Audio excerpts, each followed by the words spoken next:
Chapter 656. The Underground Tunnel of the Campsite. Chapter 656. The Underground Tunnel of the Campsite. Although Bali had been a battlefield, its tourist attractions hadn't gotten damaged significantly as Luo Yu's army has arrived and left in no time.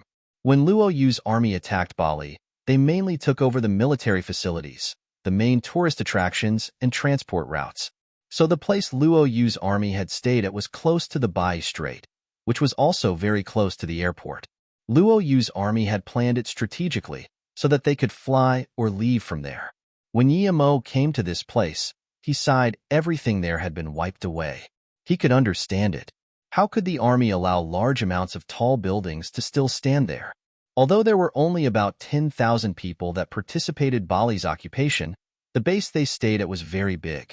So big that his spirit sense couldn't cover it completely.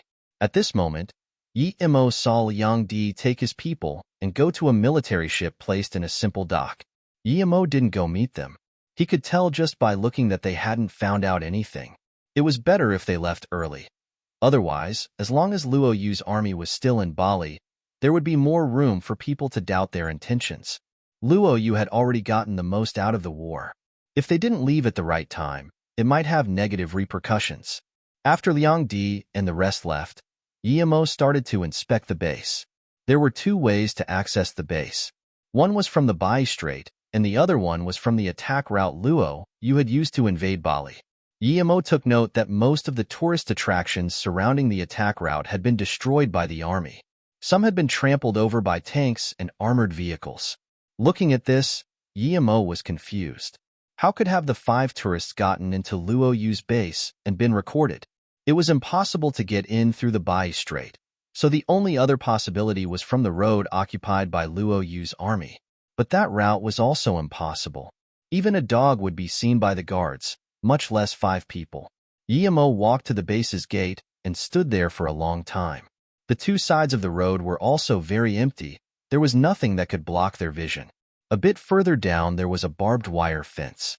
Yimo searched the fences nearby with his spirit sense and soon found something different. He walked to this part of the fence. There were obvious signs of someone having cut through it, but then it had been twisted back together. The place wasn't far from the main door, and it was a blind spot. Yimo sighed. Although Luo Yu was one of the most developed countries in the world in some fields, and thanks to this Luo Yu's military power had increased a lot too, there were still differences between them and world-class military powers. If it had been the US or some other country's elite force, they wouldn't have let someone cut open the wire under their eyes, even if there was a traitor. Yimo wanted to reopen the wire and investigate from there, but he could hear cars coming. It was probably the Indonesian army. As soon as they came, they cut the wires into pieces and threw them on a big truck. His guess was right. If he had come a little later, he wouldn't have been able to see that. They obviously had come to destroy the evidence. It was good as long as he could find someone to ask about it. Yimo decided not to follow the guy immediately. He marked him with a spirit sense mark instead. He kept searching around nearby. He believed that the Indonesian government hadn't planned it. If they could think of such a plan when they were in such dire situation, they wouldn't have fought so poorly. Yimo continued walking through the area where the wire had been cut. He walked very slowly and seeped his spirit sense into the ground. There was nowhere to hide on the surface, so the only possible place to hide was underground. Soon, Yimo stopped. He hadn't found anything after walking for a few hundred meters. The person he marked had also stopped moving, which meant that he arrived at his destination. Yimo decided to go check who was behind this man, who had ordered him to remove all the wires. Yimo soon got to where he had stopped, but when he saw the guy, he realized why he was no longer moving. The man was now dead. Yimo immediately saw that he had been bitten by a snake, a very poisonous one. Such a sudden and unexpected death. Yimo sighed. Since the man was dead, the mastermind could be sure that other people wouldn't be able to link the death to him. If he hadn't come there, it would have just been labeled as an accident. Even though the lead was gone, Yimo was still going to find someone to ask. Just when he was about to do so, his phone started vibrating. It was Su Yuehua. The people on duty that day had all gone missing except for 2 bodies. Give me the details of the original installations of the base and facilities. I want a map, as precise as possible, Yimo immediately said. Since the 5 tourists had disappeared in the base, then it meant that the problem was inside of it, and it must be underground. Suiwehua did as told quickly. Not long after Yimo received the map of the original base.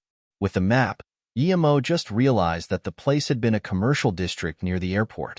It had been covered, but Yimo's spirit sense could still pierce more than 10 meters into the ground. He was sure that even if there were underground rooms, he could find them within 10 meters or so. Yimo walked through the entire street, but he still didn't find anything.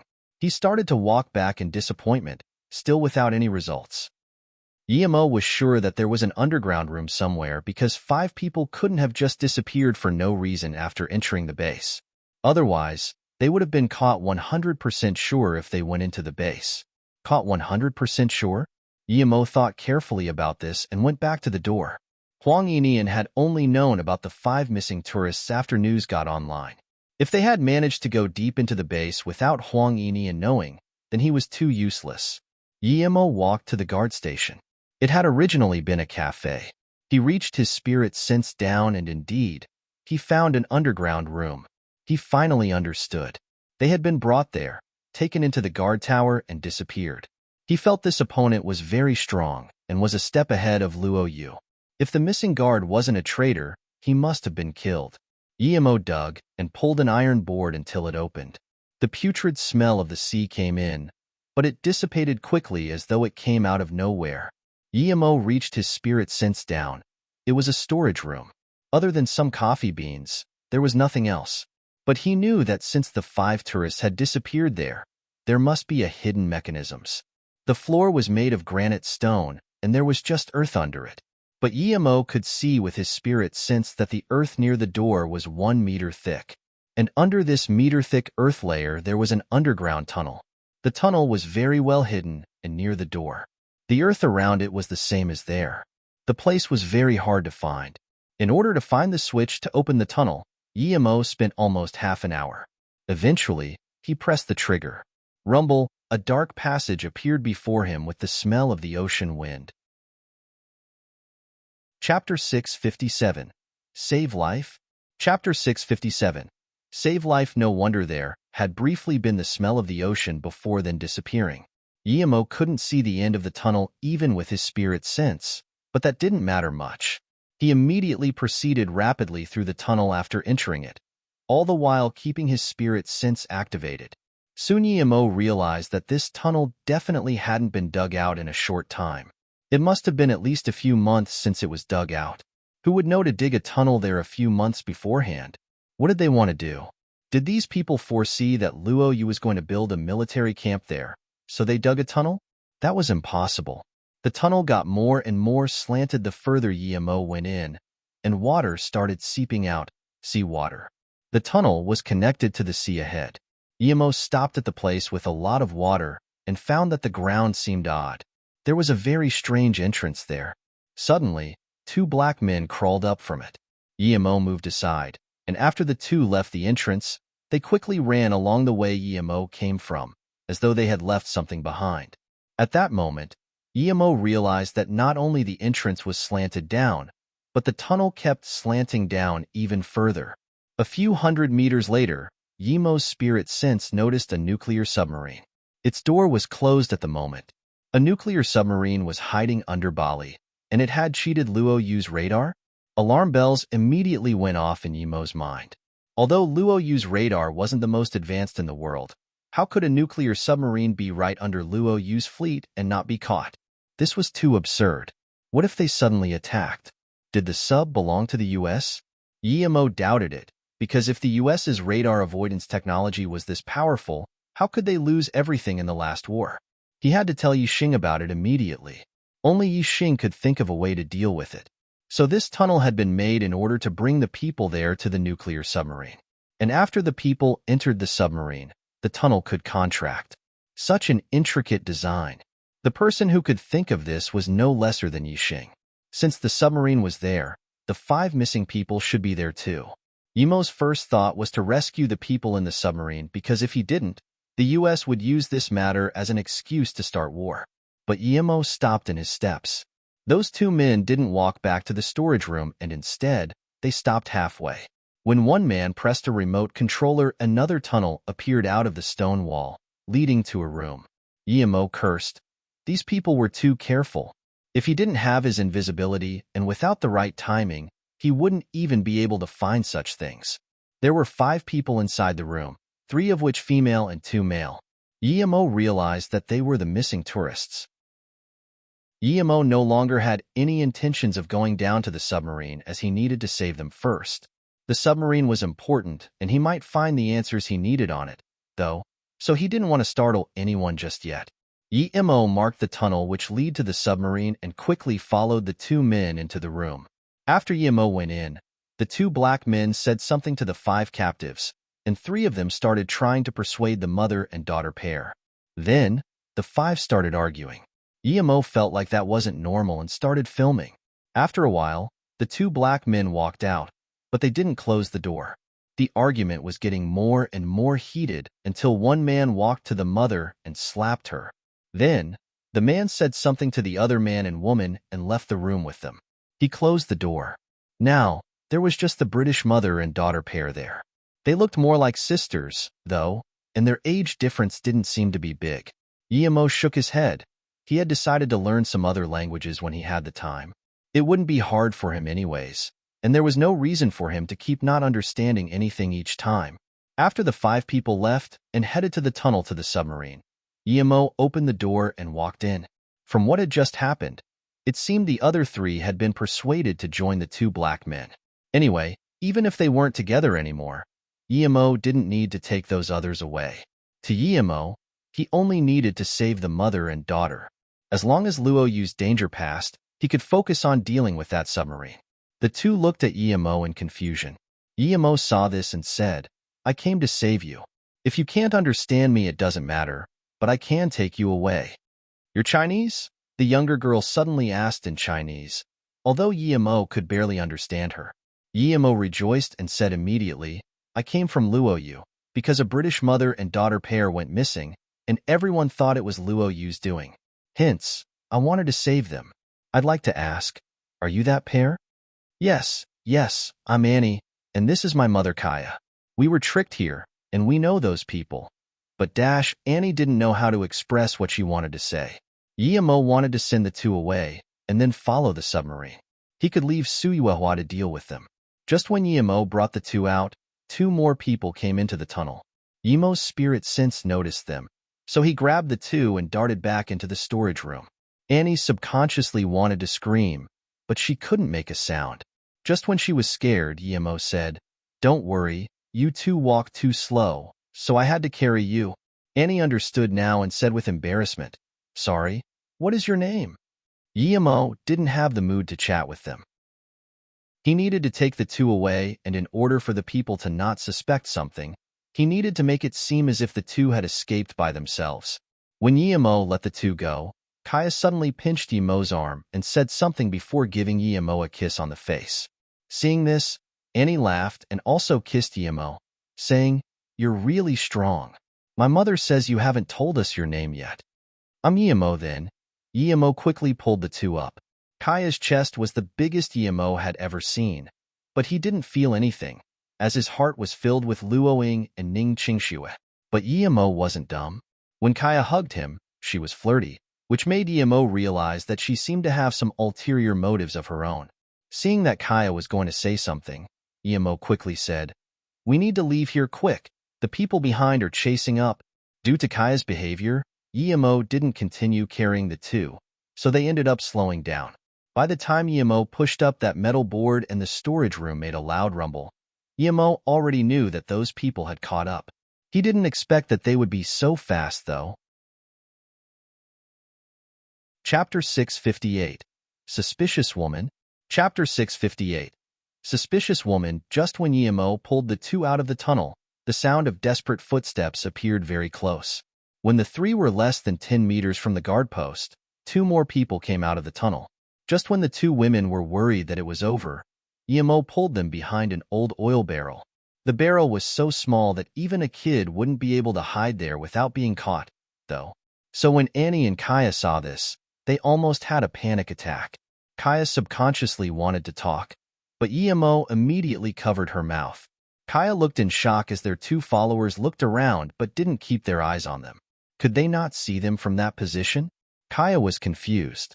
Emo knew that she probably wouldn't say anything anymore and was about to put his hand down when a wet thing licked the center of his palm. Emo frowned at Kaya's behavior. There was something wrong with this woman.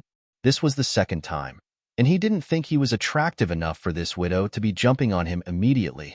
Moreover, he had heard from Suyuehua that Rod's wife was pretty, sure, but also very loyal and traditional.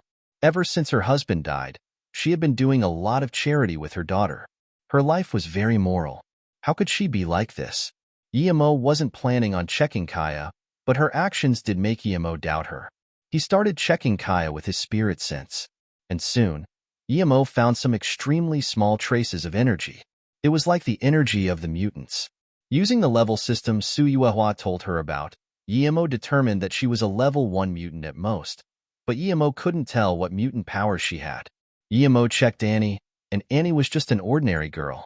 Emo didn't keep checking her afterwards, as even if he gave her to Luoyu, a level 1 mutant wouldn't be able to do anything. Two white men came out of the tunnel, and when they actually didn't find any signs of Kaya and Annie, their faces changed drastically, and they ran out the door while calling someone.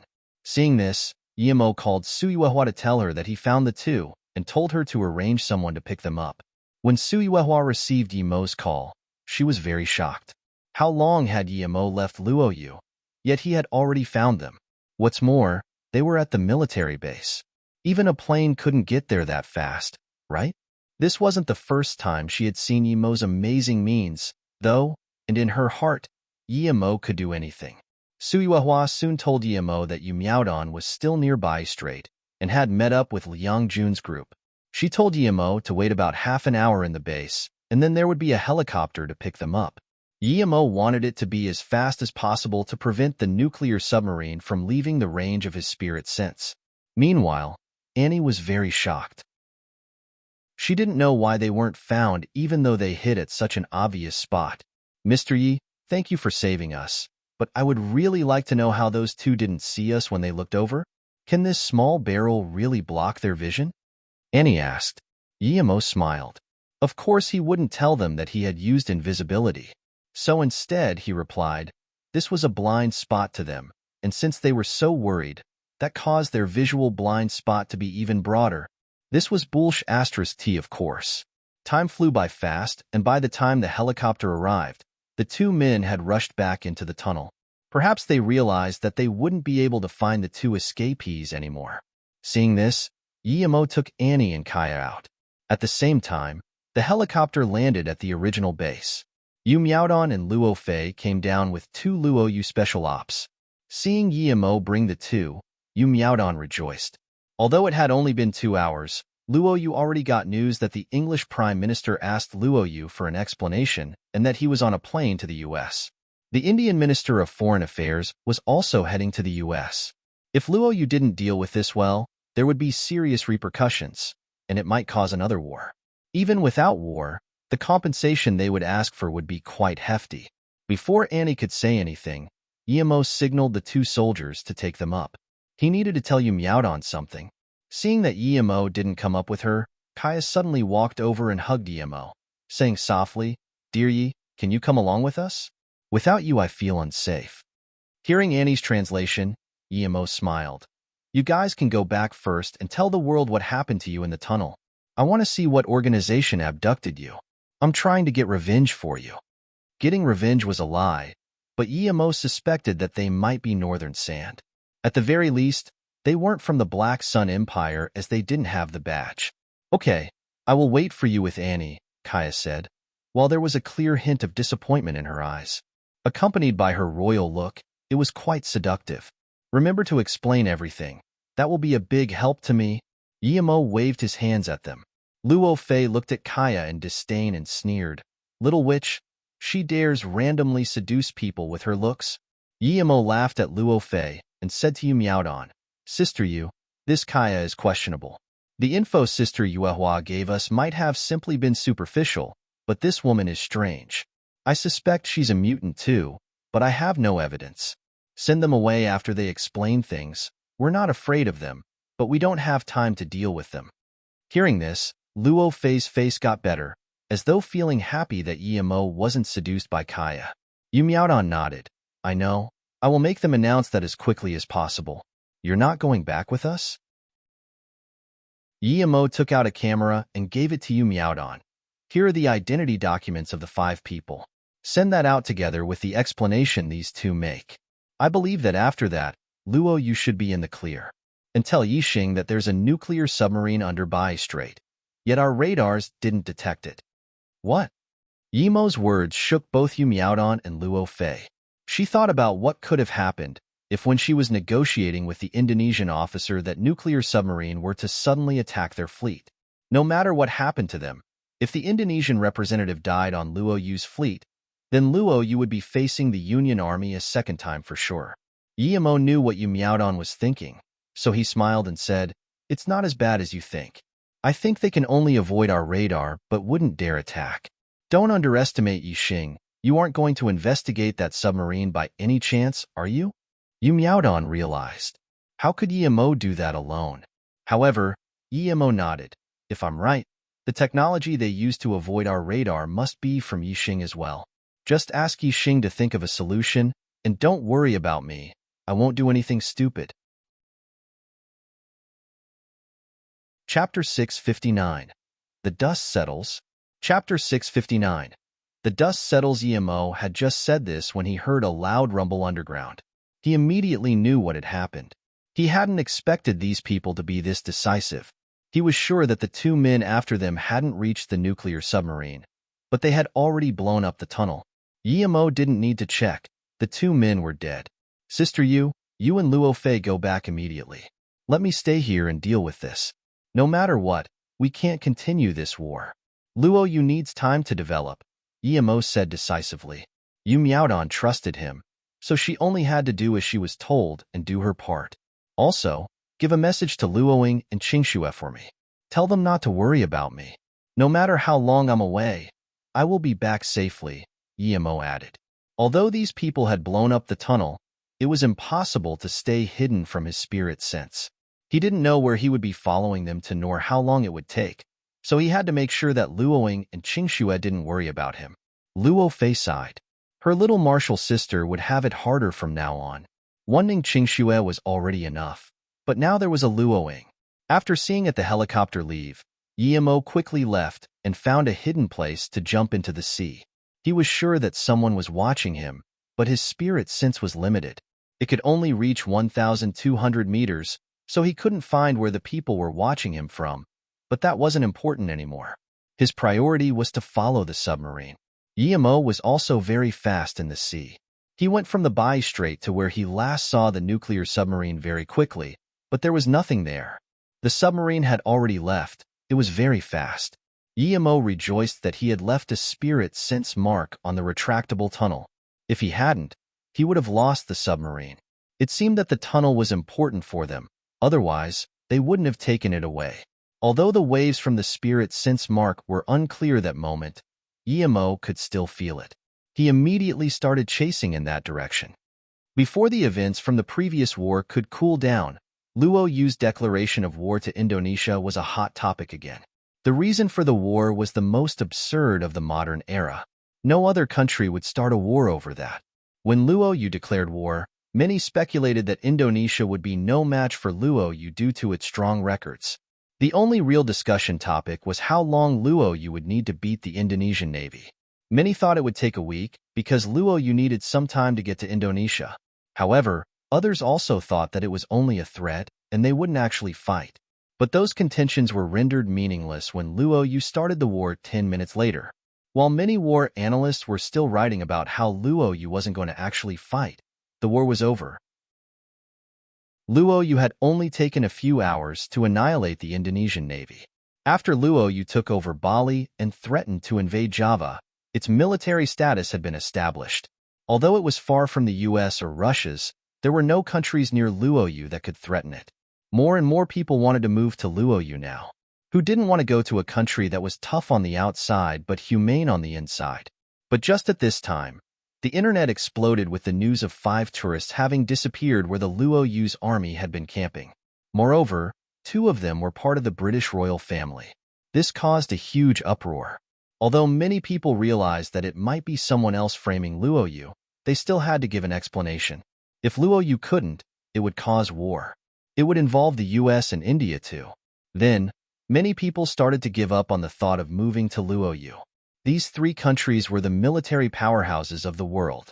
If they attacked Luo Yu together, the country would lose for sure no matter what.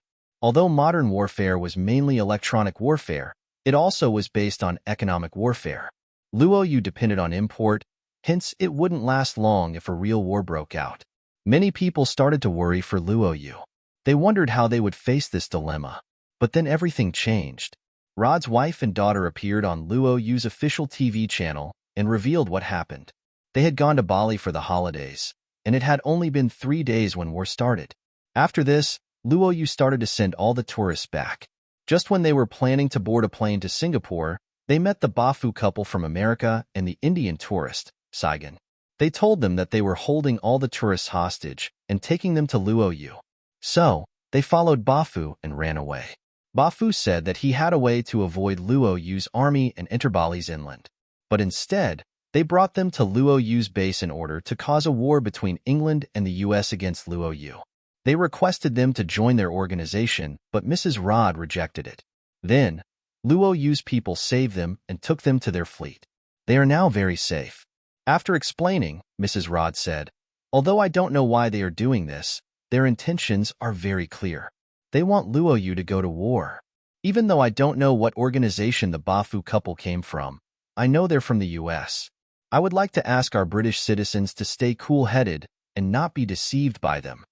Of course, I know a lot of people doubt my words, but there's a recording too. I believe everyone will believe me after viewing it. Then, they played Yimo's recording. It was the Bafu couple, the 2 black men and the Indian man threatening them. After it was played, the truth was crystal clear. Once again, the world was shocked at Luo Yu's means. Xin Shanqian breathed at ease in front of the TV. She had prepared everything, yet she hadn't been able to go to Luo Yu due to the lockdown. But now everything was solved, and she couldn't wait to go to Luo Yu. Chapter 660. Encounter in Antarctica. Chapter 660. Encounter in Antarctica. Yimo was feeling colder and colder in the water. The submarine seemed to be heading towards Antarctica. Even Yimo couldn't take it after being in the water for so long, and the water just kept getting colder and colder.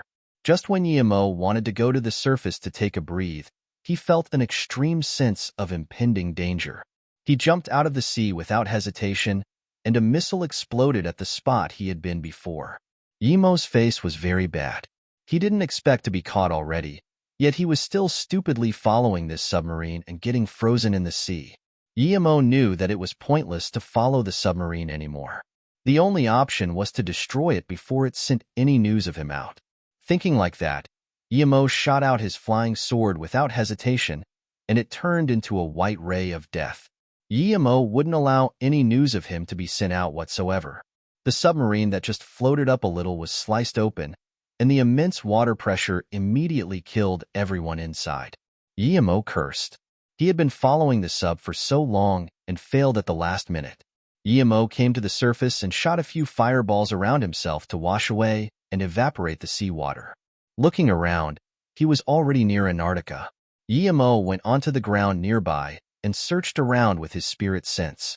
He was sure that the submarine had only discovered him at the end. It couldn't have found out about him immediately, so the submarine must have been heading to somewhere near there. But what entered Yimo's vision was all just snowy white. Yimo didn't find any place suitable for living. As sea water splashed on some rocks, they revealed the only colors that weren't white. A few penguins were slowly walking on the rocks, and Yimo stopped looking. Other than those animals, he really couldn't think how a normal person would be able to live there. Perhaps the submarine just wanted to stop there for a bit? Yimo shook his head and went on to the snow. The snow was very deep but sturdy. Yimo simply left 2 footprints behind, but he didn't sink in. Yimo walked a few steps and stopped. His gaze was set on a print next to his foot.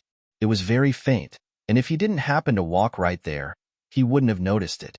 It was clearly a footprint, so someone had passed by there before. Guillermo looked around carefully, but there was only that footprint and nothing else. But if someone had been there, they couldn't have just left behind one footprint, and indeed, for meters away, Guillermo saw another footprint. It was obviously the same person's.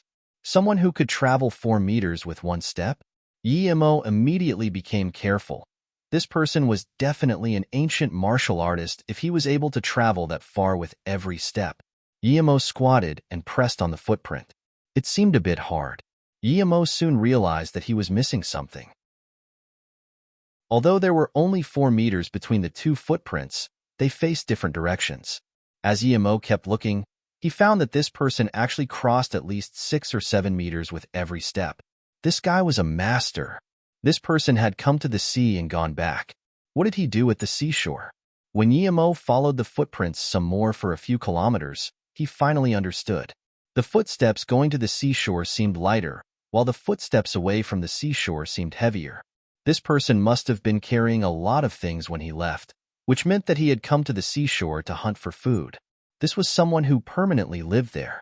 Someone who could live in Antarctica permanently was no ordinary person. Guillermo followed the footprint for more than 10 kilometers, at which point the tracks completely disappeared. Even Guillermo had to commend this person for running that far to get food. Guillermo looked carefully around the area where the footprints disappeared but didn't find anything. He was a little disappointed. He was sure that someone was living there, because there wouldn't be such footprints otherwise. However, other than some glaciers, the most eye-catching thing around was a tall mountain in the distance. Guillermo estimated it to be over 4,000 meters above sea level. Guillermo came to the foot of the mountain. He believed that if that person really lived somewhere in the area, it would be there, because that would be the place he would choose too. When Guillermo found more footprints near the foot of the mountain, he became excited. The footprints in between missing might be caused by the wind. Although there was just one footprint there, Guillermo still looked around carefully. What bewildered him was that the temperature at the foot of the mountain seemed to be even colder. A few hours later, Guillermo stood shocked in front of an extremely hidden valley and murmured, "Hidden formation? This was definitely something from the cultivation realm. How could it appear on Earth in Antarctica? Were there really cultivators there?" Guillermo suddenly thought of that Lu Ying he met at Hefeng. Her grandpa had gotten a spirit-gathering formation disc to grow the blue flower blue leaf grass. Theoretically, that wasn't something ancient martial artists should be capable of making. This was the second time Guillermo found something related to Dao cultivation. But this formation was of a much higher level than that spirit-gathering formation disc. This formation didn't require spirit stones and could self-sustain on the scarce spirit chi in the environment. Even he couldn't make such a thing at the moment. Guillermo was amazed and didn't know how to deal with it. Although he could just go in, what if there was an ancient monster living inside? That would be suicide. But he would be unsatisfied if he didn't go in.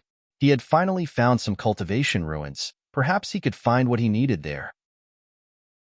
The best approach would be to wait until he got stronger and then come back.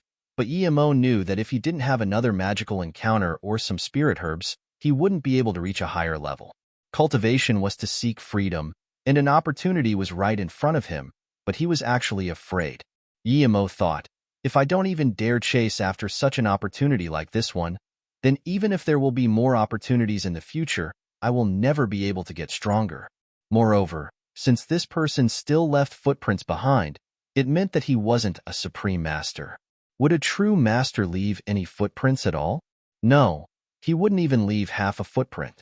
Thinking in that manner, Guillermo didn't hesitate anymore and stepped into the hidden formation. After walking a few steps, Guillermo disappeared from the valley entirely. Chapter 661. Strange Cultivator. Chapter 661. Strange Cultivator. After Guillermo went inside, the temperature rose up drastically. He was shook. Inside the hidden formation there was a heating formation. No wonder it was so much colder at the foot of the mountain. Guillermo couldn't lay out either of the two formations. The reason he had come inside was to find an opportunity to get stronger. Moreover, he also believed that the person living there wouldn't be strong. Guillermo was in a rocky tunnel that moment, and it was very dry due to the heating formation. On the tunnel's ceiling, there was a luminous pearl every few meters. He knew that these probably weren't luminous pearls, but some kind of radiant ore. Yemo didn't continue venturing the mountain. He just scanned his spirit sense in. There were many stone rooms, and it didn't look messy. There were all sorts of food inside, including dried meat. The last stone house had a spirit sense blocking formation. It was a cultivator's home indeed. Yemo was excited. He wondered if the person had come from somewhere else like him, or from Earth. Since he was already there, he needed to meet this person. Furthermore, he knew it was too late to leave now. Entering the hidden formation meant that the person inside could see him. But Yemo wasn't as nervous as before. There weren't any offensive or defensive formations in there. From this, he could tell that the person wasn't a master. A master's cultivation home would definitely have defensive formations. Yemo walked to the spirit sense blocked room and said, "I'm Yemo. I happened to walk by this place. Could I know this Tao friend's name?" After a long silence, a hoarse voice spoke, "Come in." It was Chinese. Yemo locked his flying sword with his spirit sense and entered the room. There was a man sitting in the middle of the room with a huge sea lion next to him. It was long dead, but there was still blood in the man's mouth. It was obvious that the man was injured because his chi wave was very unstable. It might have been caused by not cultivating properly. When Yemo checked the man's power, his heart sunk. He couldn't tell how powerful the man was. The only explanation was that the man was much stronger than him. "Did you also walk in accidentally?" the man asked. Yemo was dazed. Since this person was a cultivator and stronger than him, there's no way he wouldn't know that this place was a hidden formation. It seemed that he had also walked in there accidentally. Was he testing him, or something? Yemo looked confusedly at the man. Suddenly he realized that he might really not know that it was a hidden formation, because he might have never scanned his power with his spirit sense. Perhaps the man had come in there by accident, found a cultivation method, and started cultivating there. Thinking about this, Yemo could rest assured. He immediately nodded. "That's right. I came to Antarctica for a holiday, and I accidentally walked in here. I didn't expect to find this." "You're lying." The man suddenly looked at Yemo coldly. "You're definitely not here for a holiday." Yemo was shook. Had he been testing him before? But after hearing this, Yemo understood at once that it was because he didn't have a backpack. No matter whether the man had randomly found this place or had been taken there by his master, Yemo no longer wanted to know. Other than a few formations, he hadn't seen anything else. There was no point staying there. He hadn't found anything that could help him in there. Instead, he had encountered someone stronger than him. Even though this person was injured, he didn't want to mess with him. "My things are outside. I'm leaving, goodbye." Yemo immediately started retreating. But just as Yemo moved, the man suddenly punched him. He couldn't even dodge it and was smashed into the wall. He spat out blood. His organs were burning. Is he at chi gathering tertiary stage? Yemo was shook. He was only at chi gathering middle stage, while the man was almost at peak stage. It was just a step away from foundation establishment. Yemo suspected that the man didn't know how to reach foundation establishment, so that's why he had failed ascending. Yemo's heart sunk. He had no way to get out alive against someone of this caliber. Yemo covered his mouth and swallowed a lotus life pill. You didn't die?" the man said when he saw that Yemo was fine after just spitting some blood. He was dazed. "You also cultivate ancient martial arts? Are you at Earth level?" the man asked. Although the man's tone was calm, he was very shocked. Due to his injuries, his blood was running uncontrollably. Although he could finish up and kill Yemo, if he didn't calm his blood and chi down, he would suffer greatly, even if he killed this person. If it had been a week ago, he could have still killed Yemo. But now, his chi was attacking him more and more. He could barely go out to look for food. Yemo had understood. The man really didn't understand cultivation. He didn't even know how to check power. Perhaps he didn't even have his own magic artifact or knew basic fireball arts. He was just fighting him with his chi. Thinking about this, Yemo relaxed a bit, but said coldly, "It's none of your business. You're too shameless. I've never met you, yet you try to kill me straight away. Is this the Tao you cultivate? Of course I'm going to kill you. Do you think you can leave after finding out about this place? Keep dreaming. Moreover, I need your blood to cultivate. How could I let you go?" But if you answer my questions, I can leave your body intact, the man said calmly while slowing down his chi. Emo was angry. But still, even if the man didn't know magic, his stage was far higher than his. Despite him being injured, Emo might not be able to kill him with his flying sword. He could easily block it. Emo only had one chance, and he needed to use it well. Emo didn't understand how someone who didn't understand cultivation at all could reach chi gathering peak. Even with a good cultivation method and an absurd talent, he shouldn't be able to do that without spirit chi. Okay, I will answer your questions and give you a treasure map, but you need to answer a few of mine first, Emo said. The man sneered, since you're giving me new blood and you're an ancient martial artist, I can answer a few questions. Shoot. First of all, which cultivation method are you using? How is it this strong? Second, why are you drinking blood? Don't worry, I will still give you a treasure map. Emo put emphasis on the treasure map. The man looked coldly at Emo and said, do you think I want a treasure map? Even if you give me all the things in the world, you wouldn't understand my purpose. As for what I'm cultivating, you wouldn't understand it even if you died. It's the Tao of long life. Your ancient martial arts are just trash in front of mine. If I hadn't failed at achieving foundation establishment, I could have crushed you with one finger. Emo was shook. This guy had failed at reaching foundation establishment indeed. But at the same time, Emo felt at ease. There really weren't many people who knew Tao cultivation. This guy out of luck had found a cultivation method in that blessed land. He didn't even know what cultivation was, or any magic technique. Otherwise, he would be dead for sure. Emo asked again, that means you're the only one cultivating this Tao of long life? The man fell silent for a moment and then shook his head. No, my martial brother and I found a book together. We memorized the content and cultivated together. But he attacked me for those pills, so I escaped the pocket reel. Suddenly, the man seemed to remember something and said, you don't need to know about that. Prepare to die. Chapter 662. Do you know this? Chapter 662. Do you know this? Seeing the man about to attack, Emo was worried. He knew that even though his opponent didn't know any magic, nor did he have a magic artifact, Emo still wouldn't be able to beat him. The difference was too great. Thankfully, he paused after one punch. If he hadn't, Emo would have been heavily injured if not dead. Emo didn't know that the guy couldn't attack too many times. Slow down. See if this is a treasure or not. Emo gave his flying sword to the man. He knew that if he shot it at him, the man would be able to grab it before it even damaged him. Oomph! The man grabbed the flying sword, and it gave him a very strange feeling. What sword was this? He had seen a couple of the top 10 legendary swords of China, but never something like this. He tried piercing the ground with it, and it sliced at the ground like it was cutting tofu. Good sword. He could feel that this sword was different. He sent some of his chi into the flying sword, and the flying sword hummed. The man's face changed, and he got up excitedly. This thing seemed to be made just for him. This is a top-grade magic artifact. Where did you get it?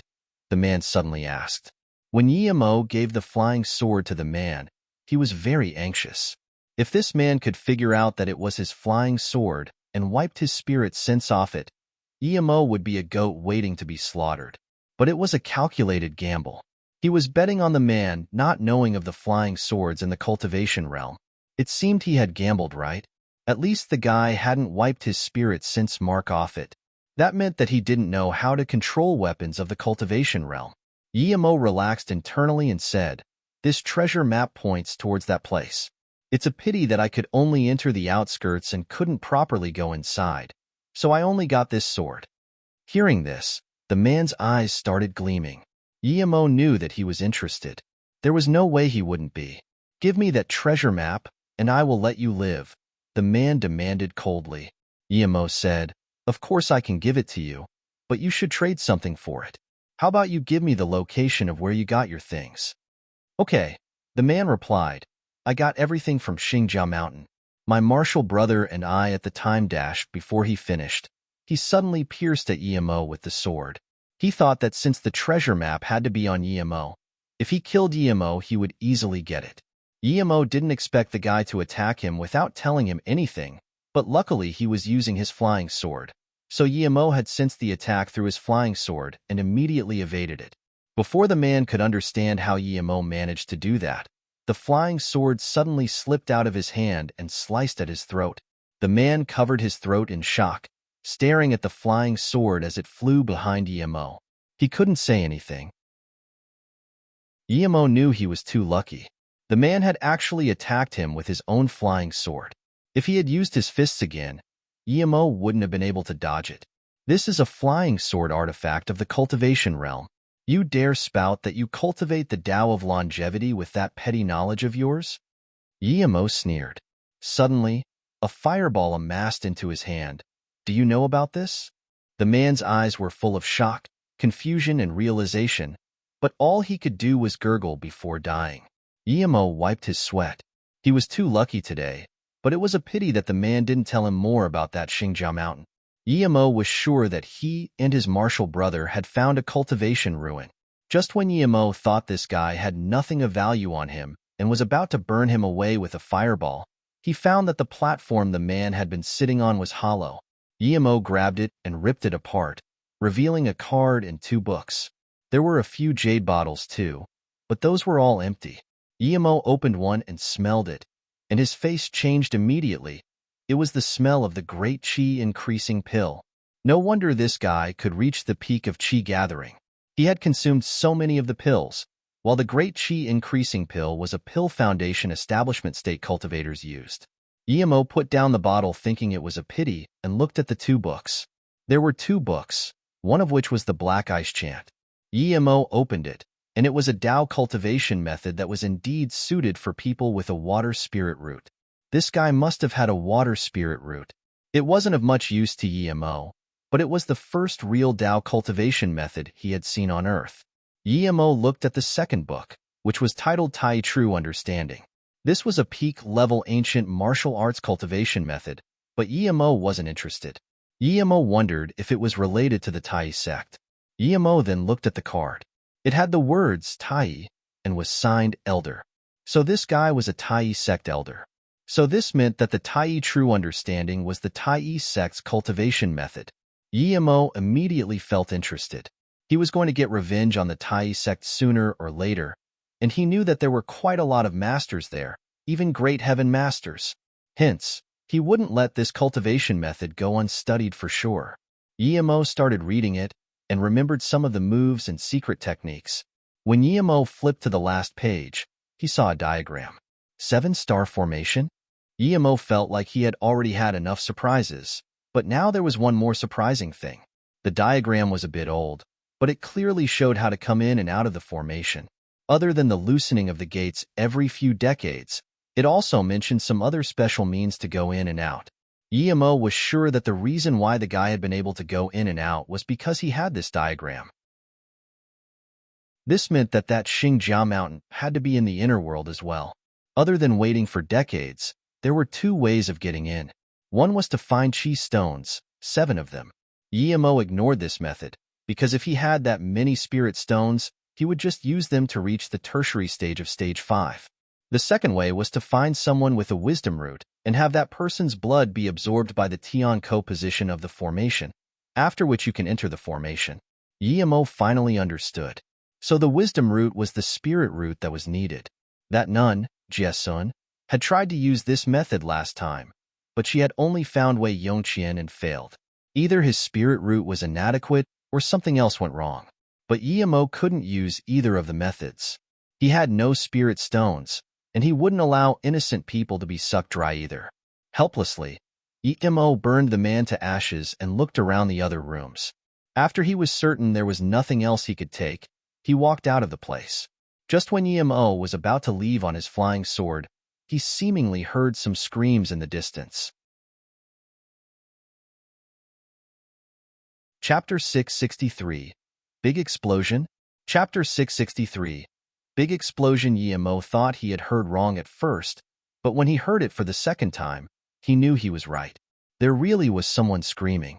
Yemo flew into the sky, and he saw in the distance a tornado forming a swirl like blizzard. The snow from the peak of the mountain was falling like a waterfall. A few people in red and blue were running around and screaming. Luckily, there still was some distance between them and the tornado, and they hadn't gotten blown away. Guillermo was speechless. He didn't know why these people were there, but it's not like him could leave them to die. Just when he was going to save them, the tornado disappeared and the avalanche stopped. Although they were fine now, Guillermo still decided to land and walk to them. Once he was near them, he saw that they were 6 people, 3 guys and 3 women. 2 blue tents were stationed a little further away.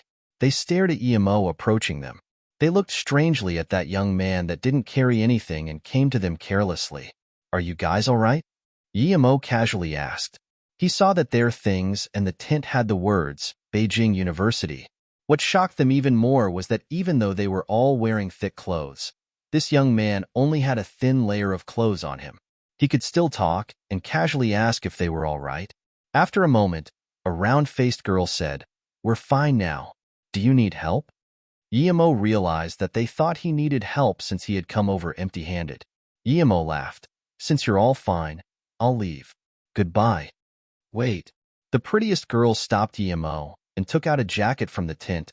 "Did you lose your jacket? It's -20 degrees here. You will freeze to death if you wear just that." Guillermo realized that it was his clothes that shocked them. He quickly waved his hand. "It's fine. I've been training my body so I don't mind the cold. I just heard people calling for help, so I came over."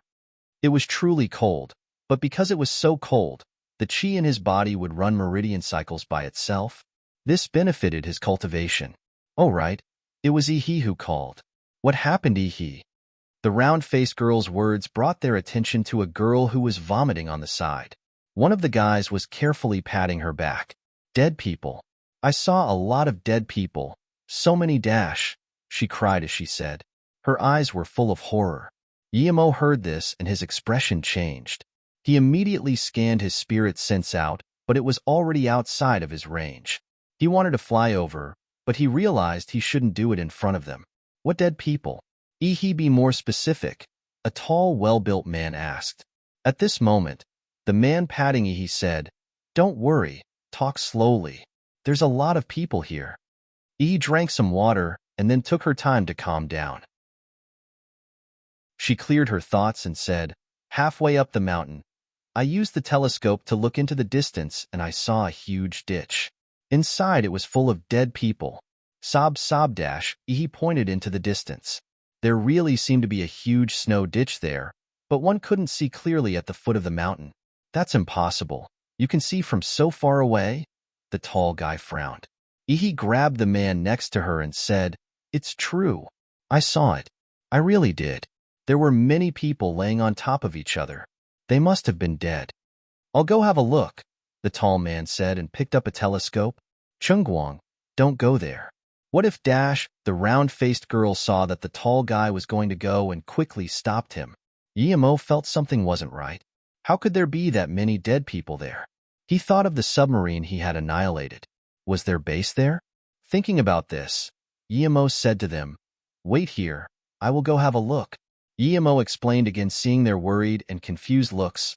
"I'm a mountain climber, so I'll be fine. I will tell you the situation after I come back." "Jiqi, that man says he's a mountain climber, but he's wearing few clothes and he doesn't have any tools. Is he for real? How can he stay here for this long with such few clothing and still be fine? Would he be dash?" the round-faced girl said. Although the sun was still up, her words still made everyone shiver. It was too abnormal for such a person to appear in Antarctica. "Let's pack our things and contact the tourist group. We can't act alone anymore." The tall man seemed to agree. Jiqi shook her head and said, "Probably not. I've heard my grandpa say that there's a group of people who cultivate ancient martial arts in China. They have powers. Perhaps that man cultivates ancient martial arts. If he is, it's normal that he can resist the cold." "Are ancient martial arts that strong?" the guy next to Ihi asked. The weak guy who hadn't been talking said, "It is. Ancient martial arts are much stronger than this." "Dongfang Wang, how do you know? Have you seen this online as well?" the guy next to Ihi asked. The feeble guy didn't reply. Instead, he looked at Guillermo and frowned. Seeing this, no one kept talking and they just stared at Guillermo from the distance. Yemo could move a lot faster after he left them behind. He only took half an hour to get to the place he had mentioned. Even without scanning his spirit sense down, he could see what was inside. Although the ditch was very deep, the sunlight brightened the inside. There were at least tens of bodies. He was right. This place was an actual body ditch. Yemo scanned his spirit sense in. He found that many of these bodies had been experimented with. He immediately figured out that Northern Sand had a base there indeed. However, it probably wasn't their HQ. Still, he had to find the base. Just when Yemo was about to spread out his spirit sense and look for Northern Sand's base, he felt watched. He suddenly turned around and caught a sniper rifle bullet. At the same time, he disappeared from where he was. When he got to the sniper, he was dead. Yemo sneered. The submarine incident must have been leaked. Due to that cultivation home, he had wasted a night. Perhaps these people were planning their retreat now. Yemo searched the place inch by inch with his spirit sense again. Not long after that, he found a place that was different. It was a ditch with accumulated snow. But before he could go inside to search, he strongly sensed danger under his feet. Without thinking, Yemo rose into the sky. Rumble, as soon as Yemo took off, there was a huge explosion below him. It was as though the mountain had been tipped upside down. Under Yemo's spirit sense, all those testing platforms, laboratories, and machines were instantly blown to pieces. Yemo's expression looked bad. These people were decisive indeed. Even the mountain was being blown apart. He had found Northern Sand's base, but the result was the same as not finding it. He even believed that Luo Yu's main enemy in the future wasn't going to be the US, but North Sand, its hidden enemy. Yemo didn't understand why these people wouldn't let him enter the laboratory and then blow it up together with him. The only explanation was that they feared him a lot. They feared letting him in, taking the things, and then the bomb not being able to kill him. Chapter 664. Meeting Dongfang again. Chapter 664. Meeting Dongfang again. Hearing the thunderous explosion, those Beijing University students gazed in shock as snow flew into the sky. They could only see a big white patch of mist. The place he had pointed at was now completely covered by an avalanche. Would that young guy still be able to live? That wasn't just an avalanche. It seems like there was some TNT buried there, Dongfang Wang said after a while. And Jiqi fell into silence and said after a long while, after such a huge explosion and an avalanche, I don't know if he dashed. Everyone knew that she meant that the guy might not be alive anymore. Huh, he seems fine. Look, he's walking over. That round-faced girl Fuli said. How is that possible? He survived that explosion. Is he a god or something? The man next to Ihi sighed. Yemo walked up to them and smiled. I'm no god. I had already left the mountain when the explosion happened. The avalanche is quite big, though, so I think you guys should leave. Then, Yemo paused and said, there's quite a lot of good places in China anyway. Why come all the way to Antarctica? Well then, I'll be leaving. Goodbye. Wait, big brother, I haven't asked for your name. I'm Jiqi. The short one there is called Xiaodong, and the girl next to him is Ihi. That tall guy is called Guang, and Fuli is next to him. That skinnier guy is called Dongfang Wang. We're all students of Beijing University. This is Guang's second time in Antarctica, by the way. And Jiqi introduced. Dongfang Wang. Yemo thought for a bit. Hearing this name, he immediately thought of Dongfang Shi and Dongfang Tang. Dongfang Shi didn't really look like Dongfang Tang, but this Dongfang Wang actually looked like both Dongfang Shi and Dongfang Tang. Through this, Yemo could immediately see that the three were related. They must be the three brothers of the Dongfang family. Why are you going quiet? Seeing Yemo's silence, and Jiqi subconsciously asked. Yemo smiled. I'm Mo-ing. By the way, Dongfang Wang, have we met somewhere before? You seem familiar. The students saw Yemo ignore the pretty girl in Jiqi to talk to Dongfang Wang and looked at him strangely. Even Jiqi raised her mouth in unsatisfaction. Seeing Dongfang Wang look at him in shock, Yemo knew he was being too abrupt. He immediately said, perhaps I'm mistaken, but I have seen someone who looks like you.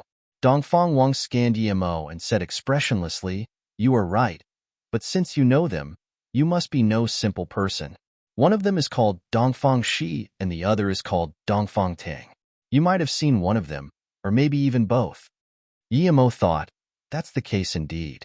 Dongfang Shi and him had great enmity, though, and even though he had already killed that guy, he still felt like Dongfang Shi had gotten off easy. Should he kill this Dongfang Wang?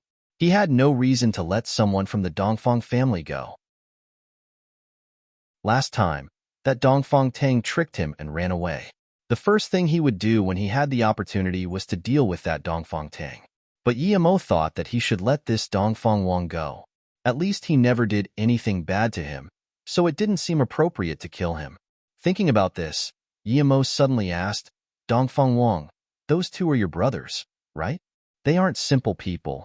Do you know what they do? Dongfang Wang sneered, I never thought of them as my brothers.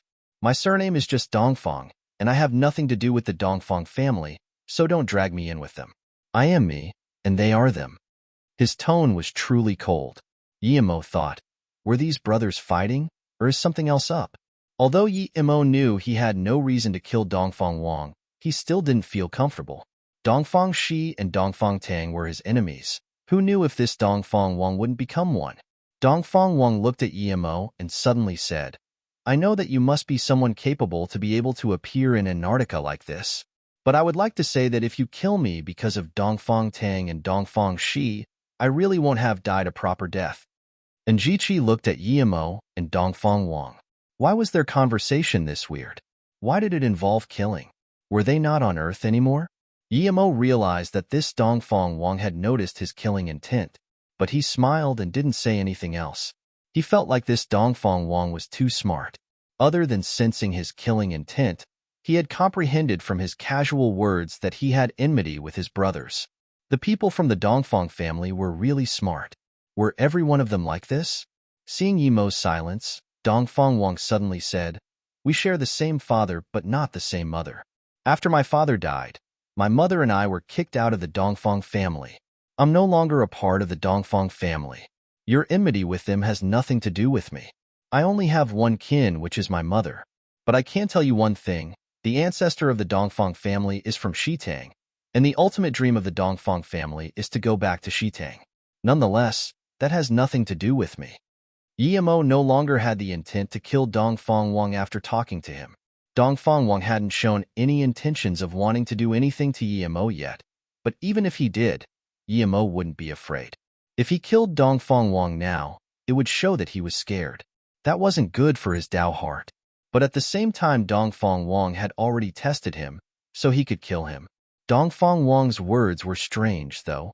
Yimo had been to most places in China but had never heard of Shitang.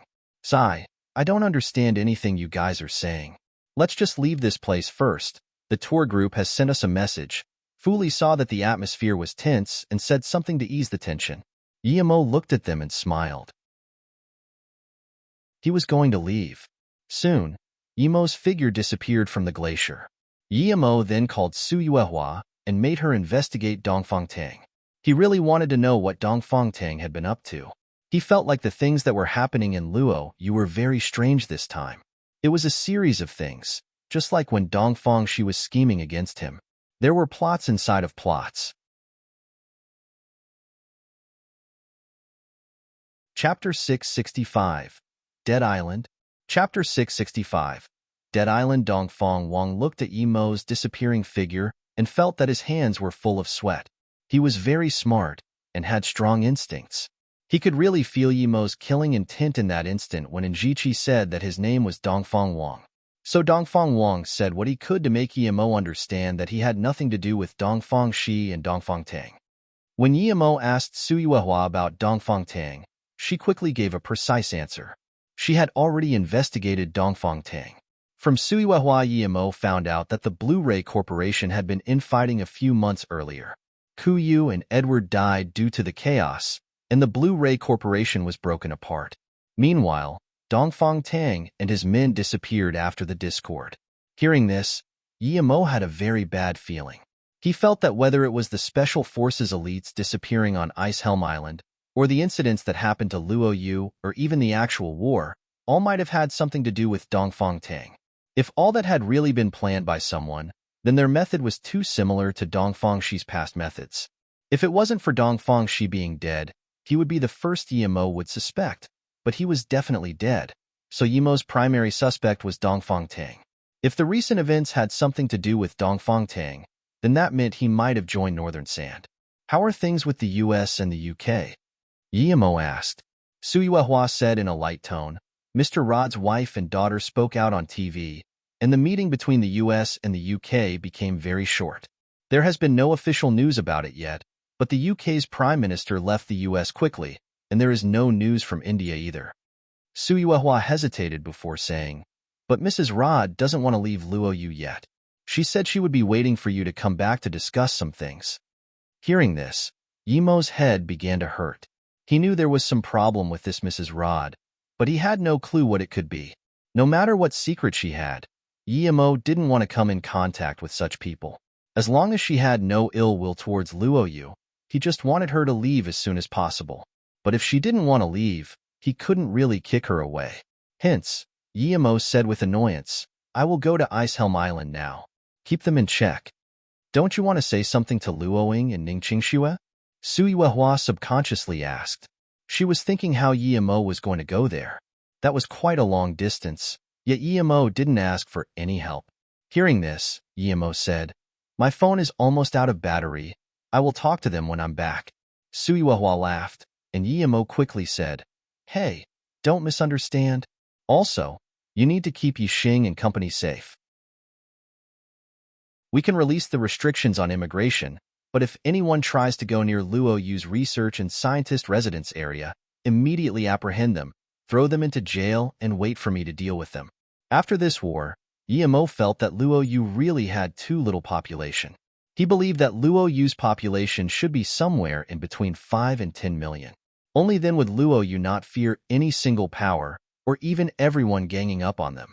But the latter wouldn't happen anyway. Despite Luoyu's diplomacy not being the best, they wouldn't have no allies at all. By the way, investigate for me where Shitang is. It should be somewhere in China, but I've never heard about it before, Yimo said. Yimo suddenly realized something. The three brothers were called Dongfang Shi, Dongfang Tang, and Dongfang Wang. If you put the last parts of their names together, you had Shitang Wang, meaning Shitang King.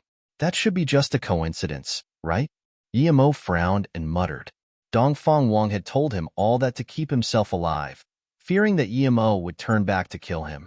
But Dongfang Wang had underestimated Yimo, as Yimo didn't even need to put in that effort if he wanted to kill someone. Yimo could tell that although Dongfang Wang wasn't as experienced as Dongfang Shi and Dongfang Tang, his mind was very clear. If he weren't so bleak, and if he weren't from the Dongfang family, Yimo would really want to bring him to Luoyu. Although the conditions were still very stringent, Luoyu once again welcomed immigration. However, every person had to be checked before being able to come. There were all sorts of requirements, yet this didn't stop people from wanting to migrate to Luoyu. Due to the war, Luoyu had gotten large amounts of compensation and had many facilities and organizations established. These facilities were all designed by Yixing and were all world-class. Compared to Luoyu's rising prevalence, the U.S. president wanted to puke blood. Someone had just made the perfect chance for him to attack Luoyu, but it was crushed before he could use it. That Mrs. Rod was saved, and she had condemned the U.S. on live TV. That way, there was no way the U.K. could start a war. Even though the U.S. didn't have an excuse to start war anymore, the U.S. wouldn't allow Luoyu to choke their throat for their maritime route into the Indian Ocean. So they also had to negotiate with Luoyu to get them to leave Jiasanjiangbi Island. Yimo knew he wasn't good at politics, and he didn't have time to deal with it either, so he left all matters completely to Suyuehua and company. He felt very confident in them. His current target was clear. He would go to Icehelm Island and find Zhangju and Li Hu. Then, he would come back and get married with Luoying and Ningqingxue. Afterwards, he would try to find spirit stones and try to enter the pocket world in 1 or 2 years. To cover the distance from the South Pole to the North Pole, even with Yimo's power, he still had to use an essence cheap hill. Yimo used the map Han Zixin had given him, and by the time he found the island, the sky was already gray. Yimo didn't know if it was day or night. Yimo stood in the air above the island and looked at the barren rocks with snow here and there. This was an icy island, but it wasn't a glacier. Hans Ishin had said it looked like a helmet, but Yemo couldn't really tell. Around the island were fleets with all kinds of flags, but none of those fleets neared the island. It would seem that something did happen indeed, Yemo murmured to himself, and he landed on the yellow rock. As soon as he stepped foot there, he noticed that the atmosphere had a very strange feeling to it. It was the feeling of death and silence. Chapter 666. Stuck in a Desperate Situation? Chapter 666. Stuck in a desperate situation. Yemo didn't know that at that very moment somewhere on a distant ship, 3 men and 2 women were watching a particular surveillance screen. When Yemo's figure appeared on the screen, they all looked at each other in shock and didn't know what to say. He really does have the power to mysteriously go everywhere in the world. There's actually such a mutant power in this world. If I didn't seen it for myself, I wouldn't believe it, one woman said. Another person broke the dense atmosphere and said, "No matter how strong he is, he'll be dead soon." No one replied, because they all believed that was right. When Yemo entered the island, he would be dead for sure. The other woman was shocked too. She didn't expect she would know the man on the screen. She thought Yemo was just an ancient martial arts master, but apparently he had the ability to go wherever he wanted without using any machine. This woman was the advisor of the Hong martial gang's leader, Huang Mei. It could be said that the reason why the Hong martial gang had been able to attain its status in San Francisco was all due to her. Ever since she realized that Zhu Hongsheng couldn't achieve big things, though, she left the Hong martial gang. She even looked for Yemo later on but never found him. Then somehow Northern Sand heard of her and invited her. Although she had been in gangs, she didn't really know much about Northern Sand. The only thing she knew was that Northern Sand was very powerful and that they had many scientific research bases. They proclaimed they were creating a peaceful world. But after Huang Mei joined Northern Sand, she realized that this organization was set on destroying all the countries in the world and establishing a dictatorship. The way they did things and earned money didn't seem peaceful at all. It was full of slaughters and schemes. Huang Mei long since wanted to leave Northern Sand, but she understood that Northern Sand was easy to join but hard to leave.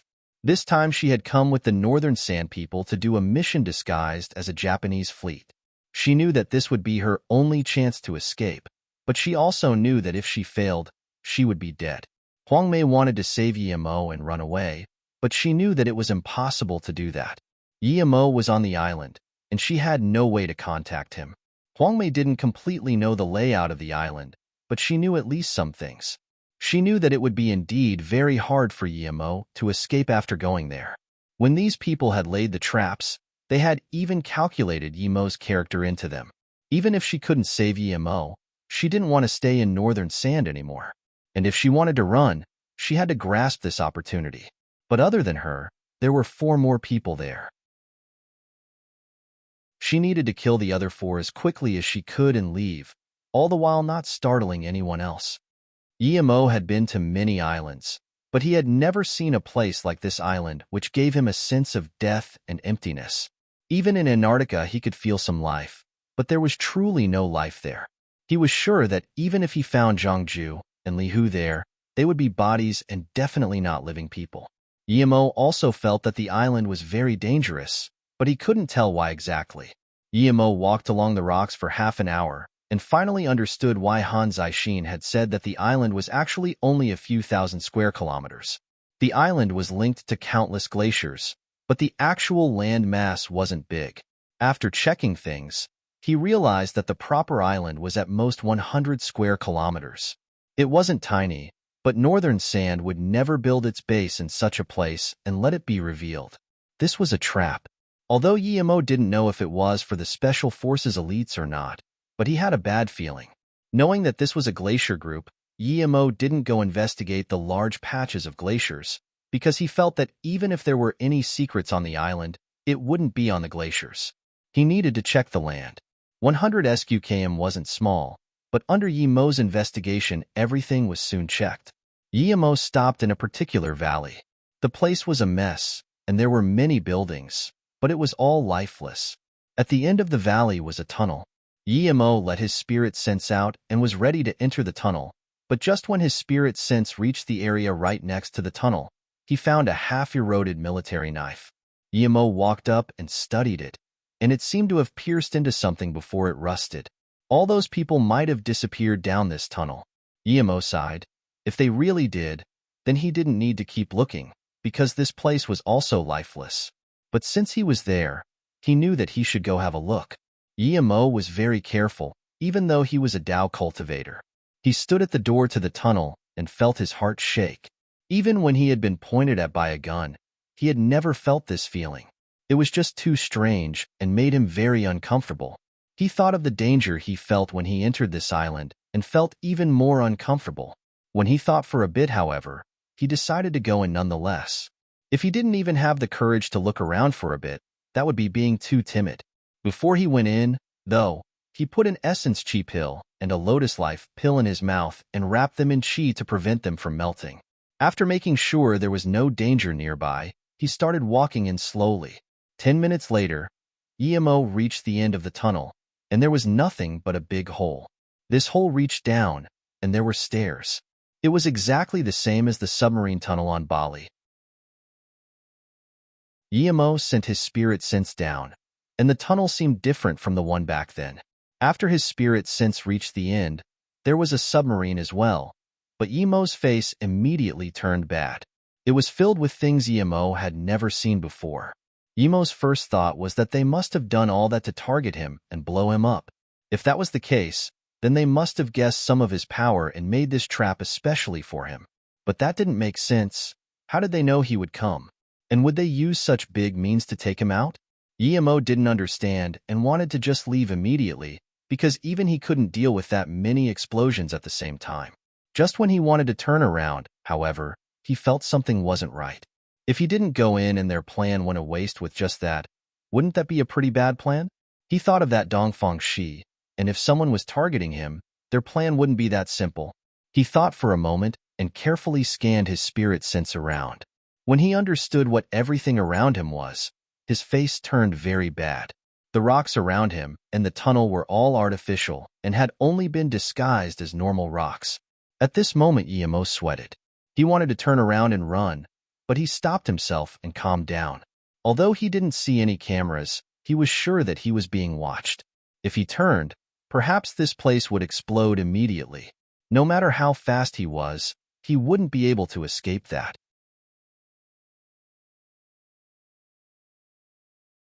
Chapter 667.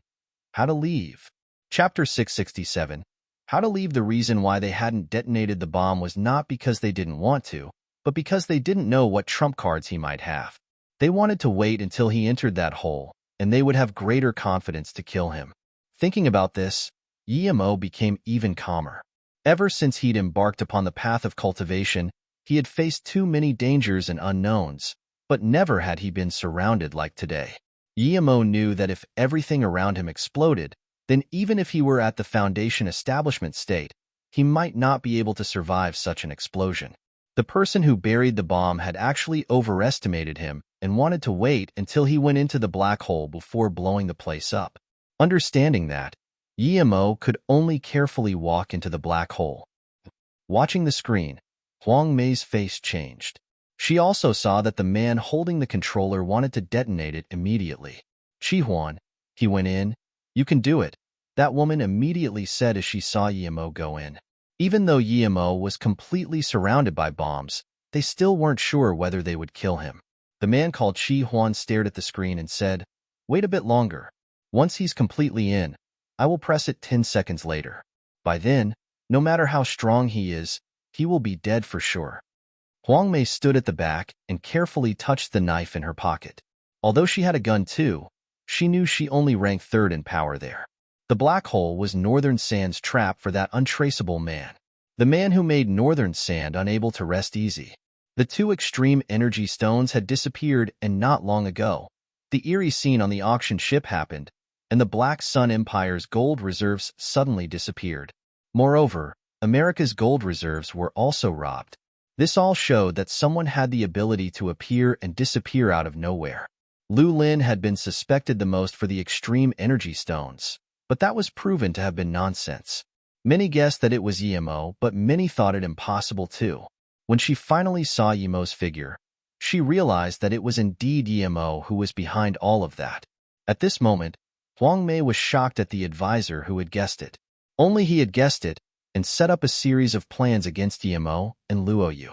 According to the advisor, not only should Yimo be a part of Luo Yu, but he was probably also one of the city lords, if not the actual highest in command.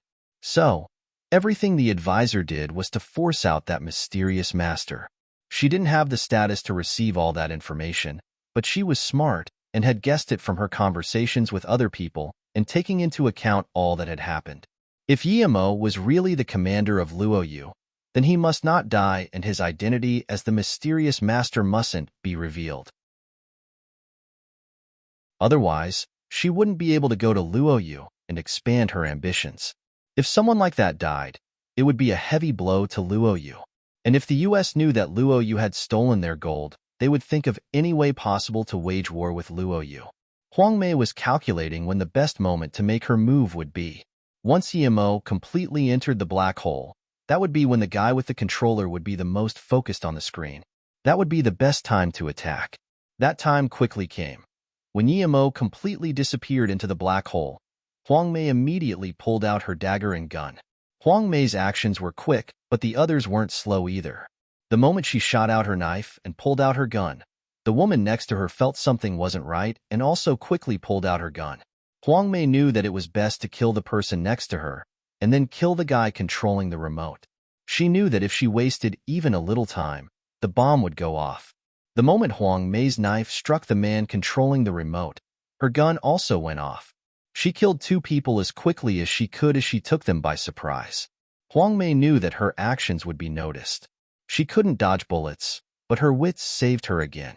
The instant she fired, she slanted her body to the left and shot at the woman next to her. As Huang Mei moved aside, there was a clear bang, and a bullet passed by Huang Mei's waist at the same time as Huang Mei's bullet pierced the woman's chest. Immediately, 3 dead and 1 injured. That last man didn't know why they were fighting each other, but he reacted when Huang Mei fired the second shot. He didn't have a gun, and his first reaction wasn't to find a gun, but to charge to the dead man to press the remote. Huang Mei didn't want to let him do that, and she shot the man in the head instantaneously but still couldn't stop the explosion. Seeing the scene on the screen explode in fire and turn black, Huang Mei sighed and said to herself, "I tried to help you however I could, but I couldn't do it completely. Sorry, but I need to run too." Huang Mei patched her waist up with some bandages and then cleaned the scene and wiped the cameras before leaving the room. She knew that not the sneak attack, but the moment when you wanted to run away was the hardest part. Yimo had a purpose when he entered the black hole. When his body was completely inside, he immediately turned invisible and flew out as quickly as he could. His flying sword turned into a chi shield to protect himself. He used his fastest speed and needed only 10 seconds to get out. Just when he was near the entrance to the tunnel, the explosion happened, and it roaringly pushed him out with all the rubble and earth. At the same time, Yimo ate the 2 pills. Even though he wanted to stop his body from flying out like the rubble, the force of the explosion was too powerful, and Yimo was ended up heavily injured. The instant the explosion went off, Yimo used all his chi to protect himself. When the chi barrier as well as the flying sword's defenses were broken, his meridians were shattered. If he hadn't prepared the 2 pills beforehand, his organs would have been shattered too. Rumble, rumble, the fire and ice mixed together like fireworks blasting into the sky.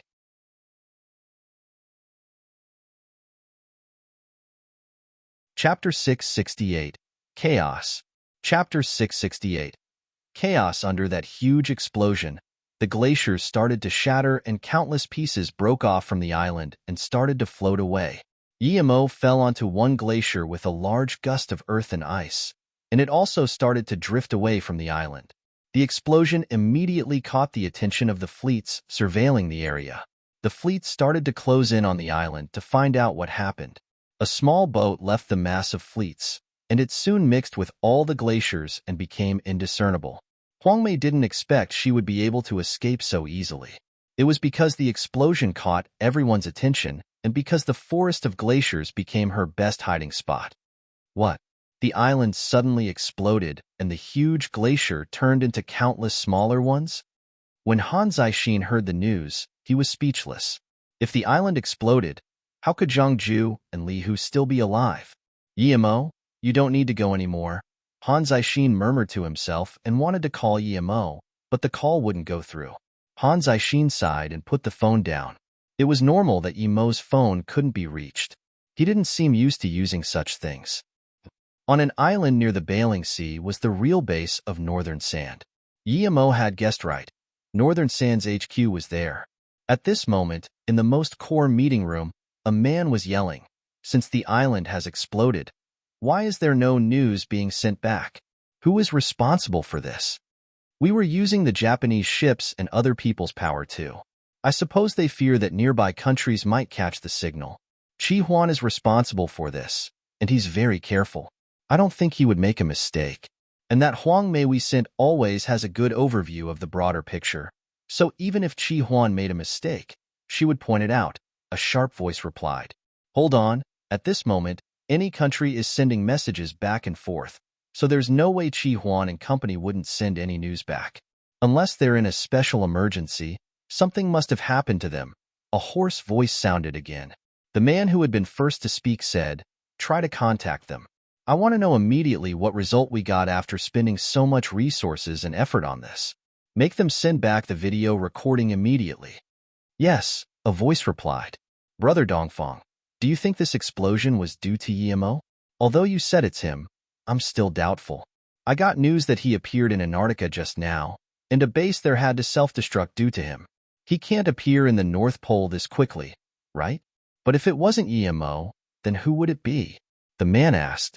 After a long time, that hoarse voice sounded again. "I do think that that person was Yimo. He's very mysterious. I'm sure he's one of the leaders of Luoyu. As for why he can appear at the South Pole when he was at the North Pole a moment earlier, I think this is his mutant power. But if this explosion was due to him, we may never get the chance to research this power of his. That's a pity," the middle-aged man also sighed. At the White House, the president held a meeting as soon as he got news of the explosion. These were America's hardest times ever. On one hand, there was the rise of Luoyu, and Luoyu had even taken over Jason-Giambi Island, and on the other hand was their gold reserves. Most importantly, their schemes for Luoyu always ended in failure. The president was furious, but he knew anger wouldn't solve any problems. He needed to stay calm. Although this meeting was held partially to discuss the island, it was mainly to think of a right tactic for Luoyu. No matter how strong Northern Sand was, it was just an organization. The U.S. could take them on anytime. Their real enemy now was Luoyu and not Northern Sand. The president knew clearly that even if Northern Sand really had that terrifying weapon called the Space Flower, the U.S. wouldn't be the only country facing it. The president looked at all the senators and his cabinet and stood up. "Today, everyone sitting here must still be thinking that America is the strongest country in the world both economically and militarily, but I regret to inform you that we are no longer the strongest country. Our gold reserves have gone missing. I won't name who took it, but everyone can guess the identity of the thief." Looking at everyone's reaction, the president continued with satisfaction. "Luoyu only had a year to establish themselves, yet they accomplished what we did in half a century. They have used every means necessary and threatened the world with their nuclear power. Perhaps while we're still drinking champagne to celebrate our title of the strongest military power, they've already succeeded us in both technology and military. Now, they have taken Jason-Giambi Island too. If this continues, our navy will become irrelevant in the Indian Ocean. I fear that if this continues, our navy can go hide in a ravine in the Pacific and only continue bluffing our own citizens. Perhaps then, not only Luoyu, but also Russia and China might slowly reach out their heads above us." The president then sat down, and judging by the atmosphere of the room, he knew he had reached his goal. Everyone knew that the president wanted to attack Luoyu, but they also knew that it wasn't going to be easy. Howard, like the president, also had a strong attitude, and he wasn't happy that they were getting beaten down by Luoyu. Hence he said, "We actually do have a way to bring down Luoyu." Everyone looked at him, so Howard gathered his thoughts and said, "Which one do you think is more important, The Russian Navy entering the southern and northern straits or Luo Yu's rise? I think Luo Yu's rise would threaten us more. They act like madmen, someone answered. Howard nodded. I believe so too. The reason why we used another excuse than them having nukes to take action against Luo Yu was because we know that if we used nukes as the excuse, Russia would vote against it. But now, things are different. Luo Yu taking Jason Giambi Island clearly means that they're interested in the Malacca Strait. The Malacca Strait is the passage the Russians wish to use to return to their northern Vietnamese base. If we support Russia and allow them to go back there, don't you think Russia would stand on our side? Although it would be a huge loss for the U.S. to let Russia enter the northern Vietnamese base, that was nothing compared to the destruction of Luo Yu. If Luo Yu was gone, then Sina would return to the U.S. too. Seeing everyone nod, Howard continued, now we just need to join up with Russia for the moment and attack Luo Yu together. Also, Luo Yu has detonated a nuke in the South Pole, which violates the Antarctic Treaty. That's enough of a reason to judge them. As long as Russia doesn't vote no, we can use the Union to judge Luo Yu again. What if China votes no? Someone asked. Howard smiled. Unless we admit that we are secretly allowing the Russian Navy back to their Vietnamese base, China won't do that.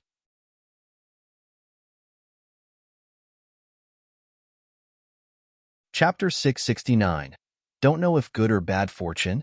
Chapter 669. Don't know if good or bad fortune. When Yemo woke up, it was already dark. He sat up immediately and checked his status. He was very badly injured. Luckily, he still had a Lotus Life pill in his mouth, so his wounds had started recovering immediately. Otherwise, he might have not been awake at that moment. Although his meridians had been truly shattered, with the Lotus Life pill, recovery would only be a matter of time. As for the external injuries, they didn't even count as injuries for Yemo. Only the Dantian and Meridian injuries were actually concerning for him. Yemo took out other 2 Lotus Life pills and took them before checking his surroundings. Yemo realized that he was on a glacier and there was sea water all around him. Nothing else. The explosion must have shattered the glaciers, so he had floated away. Yemo felt he was lucky. If he had still been on the Ice Helmet Island, even if he hadn't been dead, he would have been caught. It seemed his quick reaction in the tunnel had been right. If he had turned around at the time, then the explosion probably would have went off a second or 2 later and he might have died. Instead, he had chosen to go into the black hole and run away, turning invisible. This gave him at least 13 seconds or so, the time he needed to survive. This incident made Yemo understand better that during danger it was very important to stay cool-headed. Although it had been extremely dangerous, he would treasure it. Sometimes, certain things can't be understood. Still, he had been able to make it out due to his pills and the flying sword. Yemo suddenly remembered his flying sword. Had it fallen in the ocean? Luckily, he found it really quickly. It was next to him laying on the ground, but it had lost all of its spiritual properties. It couldn't fly anymore. Yemo picked it up and considered himself lucky. If it weren't for his flying sword, he wouldn't be sitting there without any part of his body missing. Although the flying sword had been heavily damaged, he still had a 5-element rock so he could reforge it. Now that he was at stage 5 middle stage, reforging the sword would only make it stronger. No matter what, Yemo knew that the most important thing to do then was to heal himself. He didn't know how long he had been there for sure, but it shouldn't have been too long. The injuries made Yemo want to go into the small dimension even more. He wanted to get stronger outside, but no matter how hard he worked, it was useless without spirit chi and herbs. Yemo thought about this incident. It was clear that it had been a plan targeted at him. Who would do this? Who would lay out such a huge trap on an island? If from Luo Yu's outlets being smashed to the Bali tourists disappearing, they had all been targeted towards him, then his enemy was too dangerous. He got the same feeling that Dongfang she used to give him. The first person he thought of was Dongfang Tang. The first time he had come to Luo Yu to negotiate with Shana, he was unable to control his emotions. Later on, he found out that he had done it in front of his partner. From that time, Yemo learned that Dongfang Tang was no simple man. If he really was the mastermind, the guy was too scary. At least, he knew that he was one of the higher-ups of Luo Yu. He knew more about him than Han Zixin. He was sure that the tunnel in Bali had been prepared by Northern Sand. Luo Yu's army had just happened to encounter it. He didn't know why Northern Sand would dig a tunnel there, but there was one thing he was certain. Northern Sand had many more of those. Northern Sand, Emo said coldly, and he closed his eyes to heal up. The broken meridians started to weld together. Although it was a slow process, it was just a matter of time. As time went by, he noticed that it was much slower to recover than before. However, the strange thing was that despite it recovering slowly, it got much thicker after it healed. Emo knew that the thicker the meridians, the better it was for cultivation. Usually, meridians would only change a lot at foundation establishment state. Even if you reached a higher level in qi gathering state, it would only become more durable, not thicker. He realized that this near-death experience had excavated some of his potential. Emo took out another lotus life pill, and the only spirit stone he had. The expansion of his meridians meant that he had a stronger potential. With the same resources, he could reach a higher state. Luo Yu. The smell of war reached them once again. The reason was simple. Luo Yu had violated the Antarctic Treaty. The U.S. requested the Union to attack Luo Yu City for the second time. When voting, Russia contradicted all expectations and agreed. China didn't vote as usual, but this time the UK also didn't vote. Yet still, it had been decided to attack Luo Yu for the second time. The reason was that Luo Yu was being a chaotic factor in the world and had detonated nukes in Antarctica. They threatened peaceful countries, such as Indonesia, with nukes and forced them to sign unfair treaties. They demanded Luo Yu to immediately give back Sinai to the people. Looking at such request, Luo Yu rejected it without thinking. Hence, war was inevitable again. The Union sent 630,000 troops this time, but 99% of this peacekeeping army was made up of U.S. soldiers.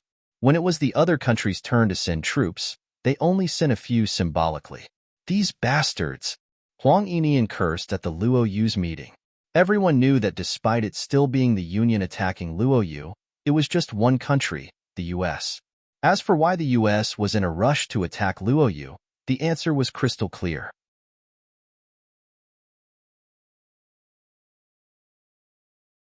Chapter 670. Yi Xing's Contempt. Chapter 670. Yi Xing's Contempt. He's still not back. Ning Qingshuo sighed. Luo Ying fell silent. She held Ning Qingshuo's hand and said, "He's fine, don't worry." Although she was comforting Ning Qingshuo, she was worried herself too. It had been 2 months since the explosion, and there still had been no news of Emo. If Luo Yu hadn't been facing an imminent war, they would have left to search for Emo.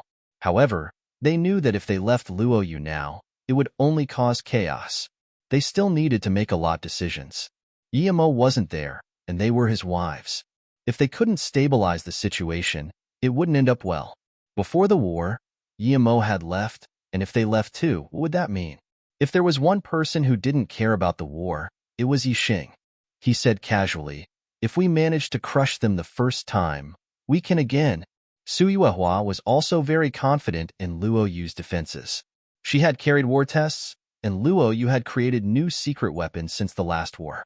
She was just worried about Emo. "I've ordered the troops in Jason Mayambai Island to retreat," Huang Weinian said grumpily.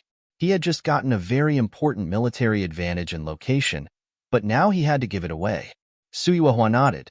"It's just that we had too little time this time, and only 30,000 more immigrants arrived. If we had another year, perhaps we could have gotten a few 100,000 more." Yi Xing smiled. "Don't worry, we have a secret weapon. If we beat them until they can't hold it this time, we will have at least 5 to 10 years of peace." "Brother Yi Xing, how are you sure?" Yi Zifeng asked strangely. Yi Xing smiled bitterly and patted his head.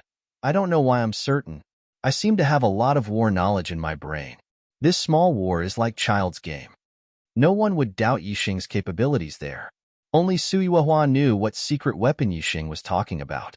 Because Luo Yu couldn't produce that many warheads themselves, they could only rely on imported weapons, but that had also been restricted.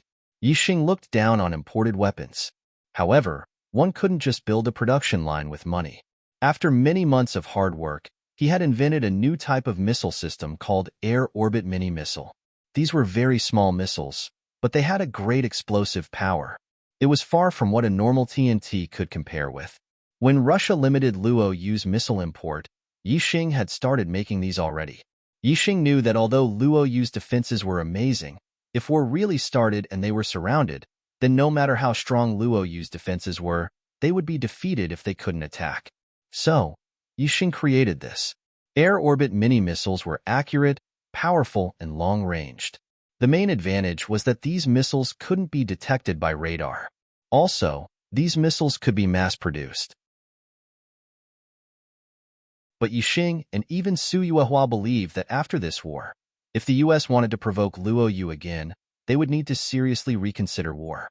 The reason for the U.S. to dare attack Luoyu was because they knew they lacked missiles. Without offense power, defense meant nothing. The U.S. clearly knew how many missiles Luoyu imported, so they were willing to take an early loss for a huge victory at the end. Yixing said, "This war is really easy to handle for Luoyu, but what won't be easy will be the aftermath." "Brother Yi, what do you mean?" Su Ping asked. Yixing immediately said, "I'm sure that the Union's army will be crippled by our air-orbit mini-missiles. Yet, crippled doesn't mean defeated. Hence, we need to go out and attack right after we win the initial combat. If the Union's army is defeated, they won't come back. We don't need to chase them. Moreover, we only have 30,000 soldiers. How could we even chase them?" Yu Miaodan asked. Yixing smiled. "If we don't go after them and finish up, they will come back for sure. The problem is with the air-orbit mini-missiles. The first time you use it to attack an enemy, it's very powerful, but it has a weakness. The anti-radar and anti-missile lock system is very simple. Once they look into the empty shell of the missiles, they can change theirs very easily. So once they come back and attack for the second time, Luoyu would be at loss. Furthermore, modern warfare isn't about numbers. But even if we kick them out of here, they would still realize the situation. It's just a matter of time," Yi Zifeng said. "That's different," Yixing immediately said. "If we defeat them and force them to sign a treaty, even if they were to come back, it would be a long while until then. We mostly need time. After this time passes, the mini-missiles will be useless to us because by then we will have better weapons. So this time, we need to hurt them hard, just like last time. Also, there's a thing I need to tell everyone. Marshal Brother Yimo is much more capable than I am, so you don't have to worry about his safety. Even if he didn't come back for a few years, I'm sure he'd be fine." Yixing knew it was important to keep everyone's morale up, but he wasn't lying either. Yimo was someone who could fly. The entire world's eyes were once again on Luoyu. This time the U.S. had started war against Luoyu in the name of peace and justice. So, the largest betting companies in the world had opened a bet again for the war. The marshal in charge of this army was General Wales. He had been to many wars and his style was similar to Rommel's, since he could win against many with fewer soldiers. Despite Rommel being a German military officer, he was Wales' role model. At the end of the third month since Yimo had left Luoyu, they had gathered 630,000 Union Army soldiers, 330,000 for inland, 100,000 for the Navy, 80,000 for air forces, and 120,000 people for inland and Navy together. The main weapons were 1,500 tanks, 3,000 armored vehicles, 2,000 fighter jets, 1,900 helicopters, 160 ships, and all sorts of interference machines. With this power, Wales declared war to Luoyu.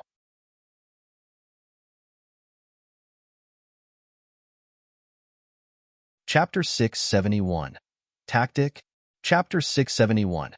Tactic. Perhaps due to the rightful reason the Union had this time, there were many more countries involved in the war. Furthermore, the army was more singular than last time. It was made up of mostly U.S. soldiers. This was because everyone knew that the U.S. would get all the spoils of the war in the end. Likewise, the U.S. didn't really expect these countries to give real military support.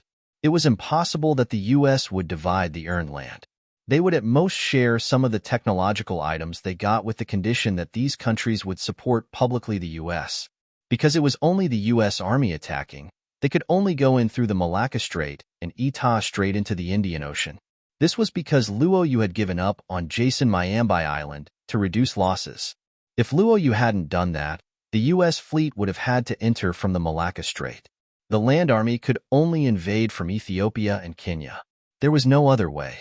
The first they had tried to invade, the commander initiated an all-in attack as soon as he arrived. This resulted in a rapid defeat. This time, Wales surrounded Luoyu, but he wasn't in a rush to attack Luoyu. The head commander was Yixing. He looked at the densely packed fleets with a contemptuous look. Yixing said coldly, "They want to fight the war on land, but they came too late.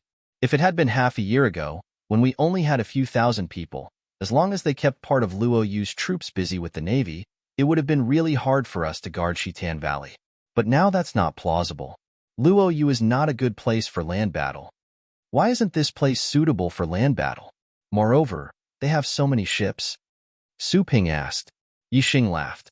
Because Luoyu now has Yixing, he knew that the intel they had received was very different to the actual numbers, but he didn't care. Everyone knew they were being played by Yixing, but they had to recognize his capabilities. Without him, it would have been really hard to protect the country. Also, the defense system Yixing had made was extremely powerful. It was indeed hard to land on Luoyu with a few 100,000 people.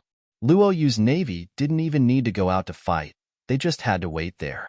It looked like the enemy was at their doorsteps. It was very dangerous, yet for Luoyu, the closer to home, the safer they were.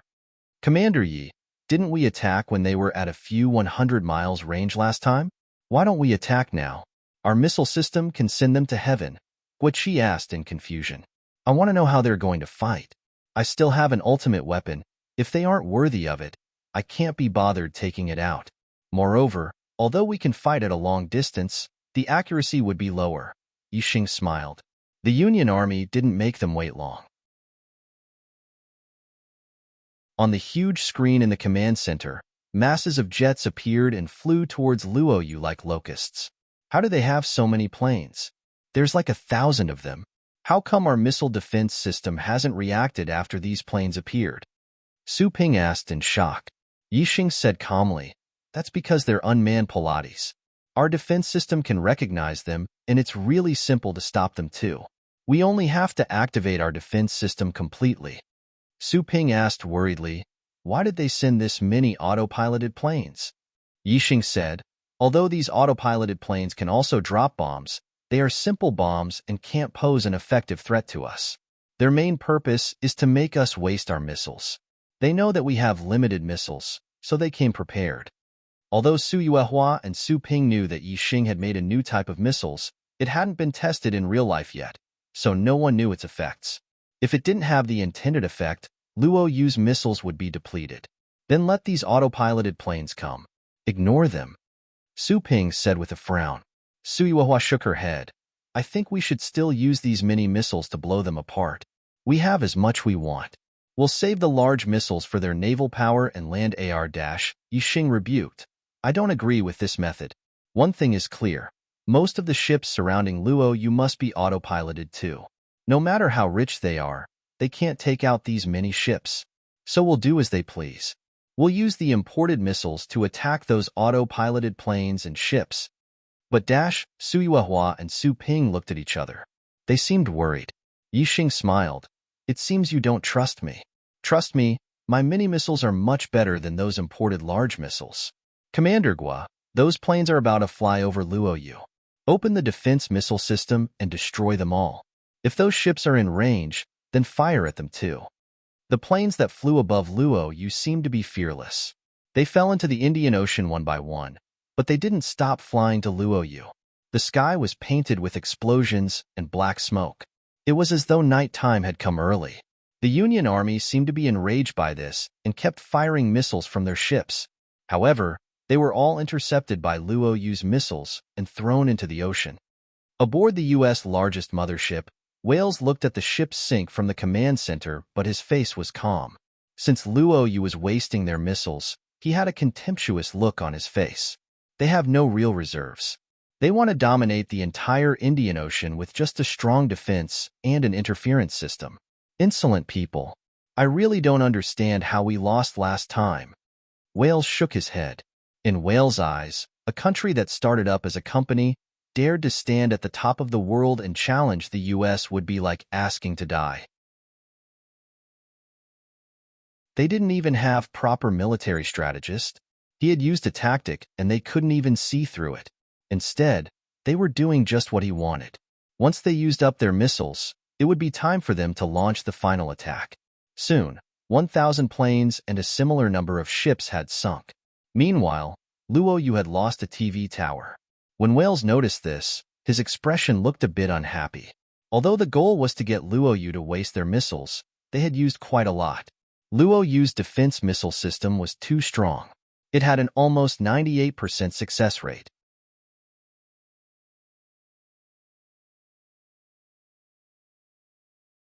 Chapter 672. Saved? Chapter 672. Saved. Start the second part of the plan. Have the fleet press forward, send 5 groups of fighter jets to bomb away at Luo Yu, and have the ground forces start the feint, Wales commanded. Wales knew that after that attack, Luo Yu wouldn't have much missiles left. No one would guess that he was just discarding those fighter jets for Luo Yu to take them down. Even if people did guess, he would obviously never admit to it. His approach was to beat Luo Yu in a financial battle of attrition. 100 dead pilots meant nothing to him. He knew that without sacrifices, it would be hard to take over Luo Yu even after it ran out of missiles. However, the hefty price of one F-22, an elite pilot, and 5 groups of fighter jets amounting to a total of about 100 jets, only Wales would dare suffer such hefty losses. What Wales cared about at the moment was how Luo Yu would be defending itself this time. More missiles, or perhaps their own jets. He didn't have to wait long to get the answer he wanted, and it would indeed seem that Luo Yu had a limited amount of missiles, as they simply sent out the same number of jets. In terms of equipment and pilot quality, though, Luo Yu was inferior to the Union Army. Luo Yu's jets came from Russia. They had the S-35, while the Union Army used F-22s. The S-35 was far inferior to the F-22. The F-22 could turn around 180 degrees and had an infrared scanner, and not just simple heat-seeking functions. However, the S-35 being far inferior was under normal circumstances. In the air above Luo Yu, the powerful interference machine made the F-22's radars useless. The Union's anti-interference machines were useless too. The S-35s had also been modified by Luo Yu. In the aerial battle above Luo Yu, they didn't even need the interference machine. Every missile they fired hit the Union Army's jets. The ones that tried to escape were all taken down by the missile system. Soon, those 5 groups of jets were completely annihilated, while Luo Yu lost only 4 jets. Wales' face was still calm. He had reached his goal. He knew that Luo Yu's missiles had to be about to be used up. If not for Luo Yu's defensive system, he wouldn't have even thought about sending those groups of fighter jets. At the same time, the Union Army at Shitan Valley had also started to attack. However, Shitan Valley was easy to defend and hard to attack. The Union Army couldn't provide aerial support either, so despite Luo Yu's troops being at a disadvantage, the Union Army found it hard to breach their defenses. General Wales, I think we can launch the full-scale attack now. As Advisor Fella saw how Luo Yu's jets had been fighting the Union's jets, he knew that their plan had succeeded. Wait a bit longer. Wales waved his hand. As long as they could ensure that Luo Yu had no missiles left, Luo Yu would be like pigs waiting to be slaughtered. They didn't need to rush it. Wales believed that the reason for Luo Yu's cockiness had to be their strong defensive system and unimaginable interference machine. But the requirement for that was that they had to have enough missiles to stop Wales' tactics. Hence, he was throwing out money to bring down Luo Yu. After all, even the autopiloted planes and ships were quite costly even if they used the lowest grade engines. Moreover, Wales thought that even if Luo Yu figured out their plan, there was nothing they would be able to do about it. Guillemot suddenly woke up with a cold feeling. He had been so indulged in expanding his meridians that he forgot what time it was and where he was at. Guillemot just realized that the glacier he was on had melted to about 10 meters in diameter and was going to disappear soon. He would then no longer have a place to recover. Right when he was about to be finished, he would be losing the place he was staying on. This made him very unhappy. Nevertheless, Guillemot wasn't too dejected. He knew that he'd encountered a stroke of fortune that no spirit stones or herbs could compare with. In a few more days, his meridians would be fully recovered. If he went to the cultivation realm now with his newly repaired meridians, he would be a genius fought over by all sections. He now had amazingly broad and tough meridians before even reaching the foundation establishment state. As long as he had enough resources, his path of cultivation would be very smooth. In his joyful mood, Yemo came to the top of the glacier and howled. He was even more excited than when he flew on his flying sword. Yemo used a cleaning spell and changed into a set of clean clothes. He was planning on finding another glacier to recover on. Once he did, he would be able to reforge his flying sword, after which he would go back to Luoying and Ning Qingxue and hold their wedding. 2 days later, as the glacier below him was about to disappear, Yemo didn't find a glacier, but he encountered a ship instead. Seeing the ship, Yemo immediately wanted to go over by running on water, but then he thought about it and eventually didn't. If he really did that, people would surely want to record such a magical thing. He couldn't let anyone see him right now, however. If the person who had targeted him found out that he had survived, that person wouldn't dare show himself, so it would make it inconvenient for Yemo to get revenge. Yemo quickly got his big beard masquerade out. After he completely changed his appearance and was about to turn invisible to go onto the ship seemed to have spotted him and slowed down. After a while, a small jet ski came over. There were 2 people on it, one called Ross and another called David. After asking them where he was, Yemo found out that they were in the Pacific. He had actually drifted from the North Pole to the Pacific. Luckily, this ship was going from Canada to Hong Kong and the 2 new Chinese. He knew that his appearance was very suspicious, so before the 2 men could ask anything, he gave them $50,000 each and told them that he was an adventurer.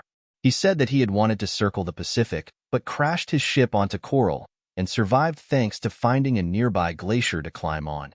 He gave them money so that they would help him find a place to stay in on the ship and also for them to help speak for him. When Yemo was taken aboard the ship, a few policemen came and questioned Yemo, but he didn't even need to answer as the 2 men who saved him got it done for him. He just acted like he didn't know any English at all. "Mr. Emo, we will find a place for you to stay, don't worry.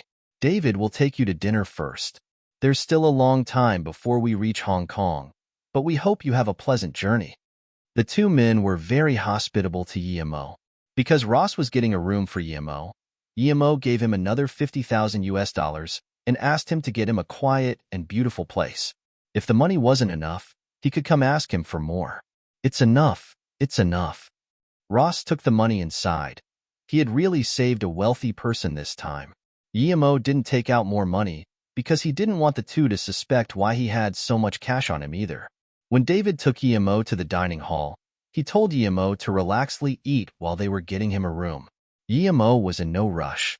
After eating wheat for months, he was happy to be getting something nice to eat before going back to cultivate. He ordered a steak and some vegetables and found a corner to sit in.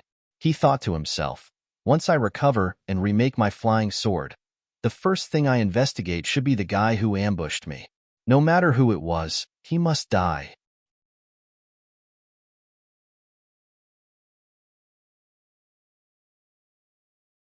Chapter 673. Surprise? Chapter 673. Surprise. The conversation between 2 Chinese ladies on the next table caught Yemo's attention. They were talking about Luo Yu going to war, but according to what Yemo knew, the war had ended before he had came out. Why were they still talking about it? This confused Yemo a lot. However, they stopped the topic soon and talked about other things. Yemo got up and walked up to the 2 ladies in a gentleman manner. "Hello? I'm Emoing. Would you 2 mind if I sat with you?" The 2 girls were dazed. They didn't think they were ugly, but they didn't consider themselves pretty either. At most, one could say their faces were well-structured. Perhaps the short-haired girl was the sexiest. They didn't expect someone to come and chat with them. Although that big bearded man didn't look that appealing, he seemed quite fit. Moreover, he probably was no simple man if he was able to stay on the cruise and eat at the high-class restaurant. Of course not. "Take a seat." The long-haired woman had a good-willed smile. Yemo sat down and asked, "What are your names?" It was basic manners. He couldn't skip it. "I'm Shi Huan Shan, and she's my colleague Lin Man." The long-haired woman pointed at the younger girl next to her and introduced themselves. Even though the younger woman was in her 30s, Lin Man was more curvaceous. Yimo quickly said, "Nice to meet you." Yimo wanted to ask about Luo Yu's worst situation right away, but Shi Huanshan thought Yimo was trying to get them into bed. The five-star cruiser was too boring. Although the big-bearded man looked average and coarse, he was indeed fit. She wouldn't mind having some fun with him in her room. So she quickly asked Yimo, "Mr. Imo, you're Chinese, right? Are you doing business from Canada to Hong Kong? Are you going on holiday?" Then, the long-haired woman got a little closer to Yimo. She suddenly felt that the big-bearded man wasn't that coarse. At least he smelled nice and didn't make her feel rejected. Some Western travelers were also quite well-built, yet their smell was unbearable. Lin Man knew what Shi Huanshan wanted immediately. Shi Huanshan's marriage hadn't gone well. After she got divorced, she asked her to go on holiday with her. At her age, it was unbearable to not have a man. Moreover, she had already found a man on the cruise, but Shi Huanshan hadn't. Now that a man had come, she supported it. Yimo moved aside awkwardly and immediately said, "No, I like adventures. I'm an adventurer. By the way, I heard you talk about the Luo Yu War. What's going on? Didn't the war between Luo Yu and Indonesia already end? I'm very interested in this." Hearing this, Shi Huanshan didn't continue moving and looked at Yimo in shock. That was a few months ago. Now it's because Luo Yu violated the Antarctica Treaty, so the Union is bringing Luo Yu to justice. This is the second invasion on Luo Yu. As if you didn't know this already. Yimo was furious. It must have been the US again. Although Yimo wasn't worried about Luo Yu since Yixing was there, he was still angry at the US constant provocation. "Mr. Imo, your room is ready. This is the room card. It's a house with a balcony onto the side of the ship. The balcony faces the sun. Is this to your liking?" Ross and David came to give him the room card personally. "I'm very happy, thank you too." Yimo took the card. He just wanted a quiet place. It didn't have to be a house. Then, he gave them $20,000 each. Ross and David were even more shocked. Money was like paper to this man. How did he have so much cash on him? Shi Huanshan and Lin Man saw this, and immediately he was a guy with money to burn. Even Lin Man was beginning to get interested in this man. Although he had a big beard, he was extremely rich.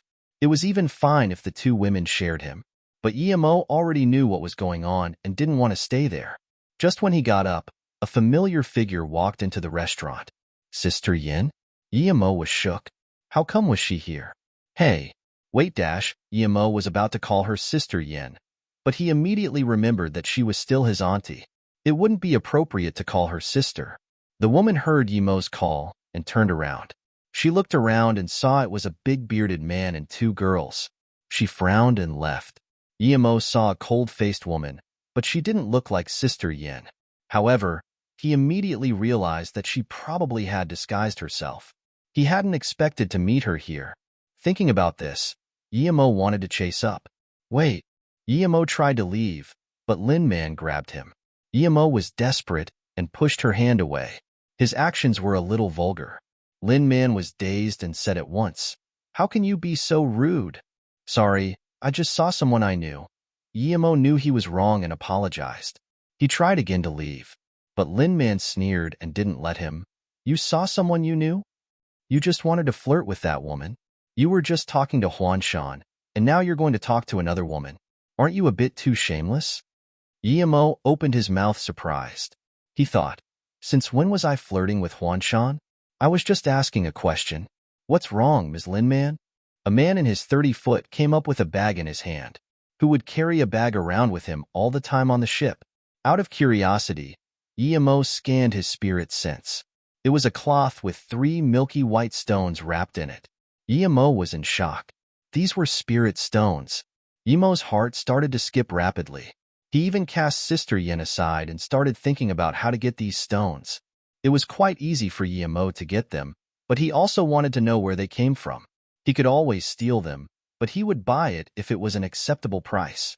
Lin Man pointed at Yimo and said, "Brother Kue, this guy was talking to Huanshan and you know what I mean." But he saw this other girl and immediately cast Sister Huanshan aside. "He's too shameless." I just said something and he was very vulgar to me. Lin Man still decided to not let the big bearded man go because he was very rich.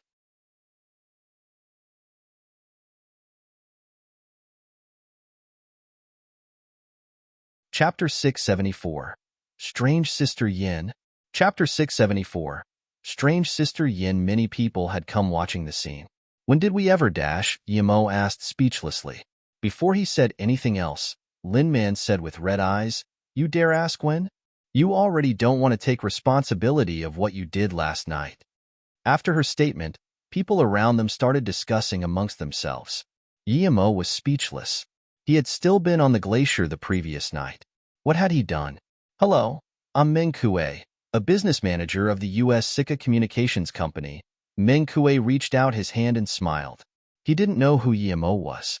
Hence, although Lin Man was his partner on the cruise, if Yimo was powerful, he wasn't going to offend Yimo for a woman.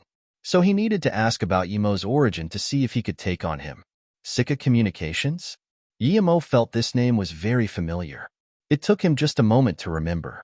The company belonged to the Song family. I'm Imoing. I like traveling the world and collecting rare stones. If it's a stone I like, I will buy it no matter the price, Yimo said, testing Meng Kuei's reaction. Hearing this, Meng Kuei seemed happy. Yimo immediately knew that Meng Kuei didn't know the price of spirit stones and didn't even know what he had. I see. Mr. Imo likes rare stones. I like them too, Meng Kuei said at once. Yimo nodded. Yes, I have spent almost all my fortune buying rare stones. Yet, there's rarely a few I like. Meng Kuei was getting more desperate. He knew his stones were valuable, but he wasn't sure how valuable. He was a careful person and didn't dare let other people look into it for him. His stones had an eerie origin, and if other people knew about it, he might lose his life. Brother Imo, I'm also interested in rare stones. Would you be interested in discussing about UT with me? Meng Kuei asked.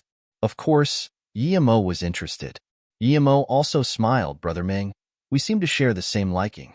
I love discussing rare stones with people like you. My room is on the side of the ship, please. Seeing Yimo and Meng Kuei leave together, Lin Man's expression was very bad. The people around them also left. At this moment, the cold-faced woman came out of somewhere and sneered. She was looking at where Yimo had been a few seconds ago. There are no good men in this world. I was willing to take initiative, but apparently they prefer each other more than women. Lin Man was unsatisfied. Shi Huanshan looked at Yimo's back disappointedly and said after a while, that Meng Kuei is no good man. But the big bearded man was actually a good person. Sure, very good. You were practically throwing yourself to him, and he was playing dumb. Good my ass. Lin Man had even been willing to go with the big bearded man and Huanshan, but he actually preferred men. Lin Man said, I won't let Meng Kuei lay on my bed again, no matter how rich he is. I'm not a woman who needs a man to survive. To be honest, I get the feeling that the bearded man wasn't trying to flirt with us. Shi Huanshan felt that he had approached them so he could ask about the luo you wore. Even Meng Kuei had to admire Yimo's room. He could tell that this man was wealthy just by looking at his room. Otherwise, he wouldn't be able to afford it. Yimo patiently talked to Meng Kuei for about 10 minutes. Just when he was about to bring up the spirit stones himself, Meng Kuei took them out of his bag. Finally, Yimo thought, Brother Imo, have you seen this sort of stone before? Meng Kuei showed them to Yimo. Half an hour later, Meng Kuei was carrying a big bag while walking away from Yimo's room. He was thinking about how wealthy that man was. The stones he had picked up had been actually bought for 800,000 US dollars. Imoing didn't even bargain. What he didn't understand was why Mr. Imo had that much cash in his room. Also, there was another thing he didn't understand. Why did he thoughtlessly tell that bearded man how he had gotten the stones? Although he regretted it, it was too late. Yimo played with the stones for a long while before putting them away.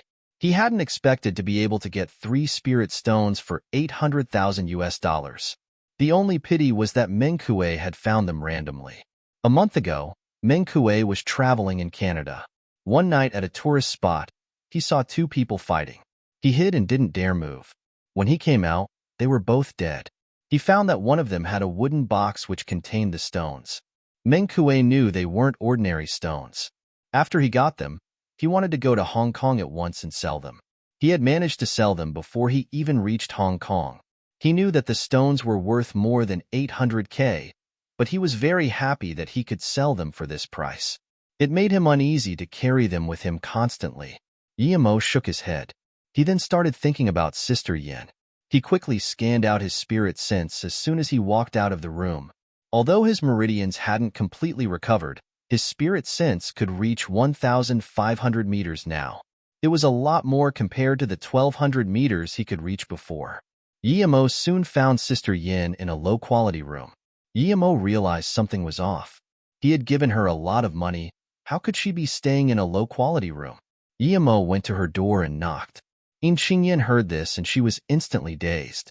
She didn't know anyone on the ship who could knocking on her door, but her powers had finally recovered, so she wasn't afraid. When she saw it was the big bearded man, her expression changed drastically. "Who are you? I don't know you. Go away." She was about to close the door. Yemo knew that Sister Yin wouldn't recognize him, and there were people walking down the corridor. Hence, he pushed her aside, entered the room, and closed the door. Seeing this, Yin was about to attack Yemo, but he quickly said, "Sister Yin, it's me. I'm Yemo." Although she was his auntie, it was too awkward to call her that, so Yemo stuck to Sister Yin. "Do you know me?" Yin's expression changed, and she stopped the attack. "Are you Yemo?" Yemo took off the mask and smiled. "I really am Yemo, huh?" She saw that the man was actually Yemo, but her joy only lasted a moment before she pushed Yemo. "Get out. Piss off." She had completely changed her attitude, and Yemo thought, "What is this?" He soon noticed something wrong. Sister Yin's neck had turned pink. "Sister Yin," he called her. When he saw her cry, he didn't know what to do. Didn't know if he should leave or not.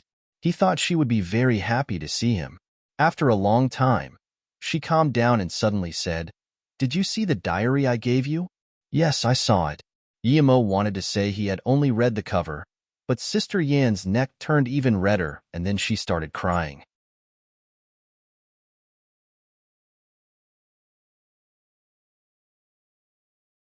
Chapter 675. Let It Go. Chapter 675. Let It Go. Qin was very embarrassed. She didn't plan on seeing Yemo again after giving him her diary, because it was too embarrassing. It was because the last part of her diary was written the day she saw Yemo. The reason why she gave Yemo that letter was because she wanted to cut all strings which tied her to anyone after she was done with her own things. She wouldn't go to Luoyu nor see Yemo. Even if she was to visit them, she wouldn't do it in front of Yemo. She would go secretly so that it wouldn't be that awkward. But the world was small, and a year after separating with Yemo, she ended up on the same boat as Yemo. Yemo looked helplessly at Sister Yin and didn't know what to do. She was his auntie, so she should be happy to see him, and Yemo knew that she genuinely meant well for him, so why was she acting like that? Qin sniffed for a long time and saw that Yemo was still motionless. She suddenly got up and yelled at Yemo, "Look at what you're doing. You're from a famed family, yet you get along with random women on the cruise and go to bed with them. On top of that, you get along with guys as well? I'm too disappointed in you." Yemo never read the last part of the diary, nor had he seen the letter hidden there, so he didn't know what Sister Yin was thinking. He immediately knew that she had misunderstood him, though. "Sister Yin, it's not what you think. Let me explain." Before Yemo could finish, Qin started pushing Yemo out. "Go out. I don't want to see you." Yemo knew that if he wanted to stay, Qin wouldn't be able to push him out, but she was his auntie, so he could only listen to her. "Sister Yin, I'm in the seaside room number C326, Yemo said, and was pushed out. Seeing people coming over from a distance, Yemo sighed and quickly went back to his room. He didn't want to be recognized. Qin touched her face and felt more and more embarrassed. "If I knew this would happen, I wouldn't have written the last part of the letter. I'm an auntie." Qin felt her face burning. Yemo went back to his room and thought about the diary and Sister Yan's strange behavior. He had never read it, because he could at any time, so there was no hurry. It was just a record of Sister Yan's life. What was more important to Yemo was not reading the diary but repairing his meridians. He had just gotten 3 spirit stones, so even if Sister Yin had misunderstood him, he didn't mind. He was still rather happy. Yemo closed the door and hung up the Do Not Disturb sign as he started to repair his meridians. A day passed by quickly, and Ng Qinyang started getting worried. The awkwardness would just be temporary, but since Yemo knew already, he might as well face it. Yet a day had passed, and Yemo still didn't come look for her. Was he really angry? Since Ng Qinyang already felt awkward about that, it was impossible for her to go look for Yemo. She was also still his auntie. The second day passed, yet there was still no news of Yemo. Ng Qinyang even went to the restaurant many times, but didn't see Yemo.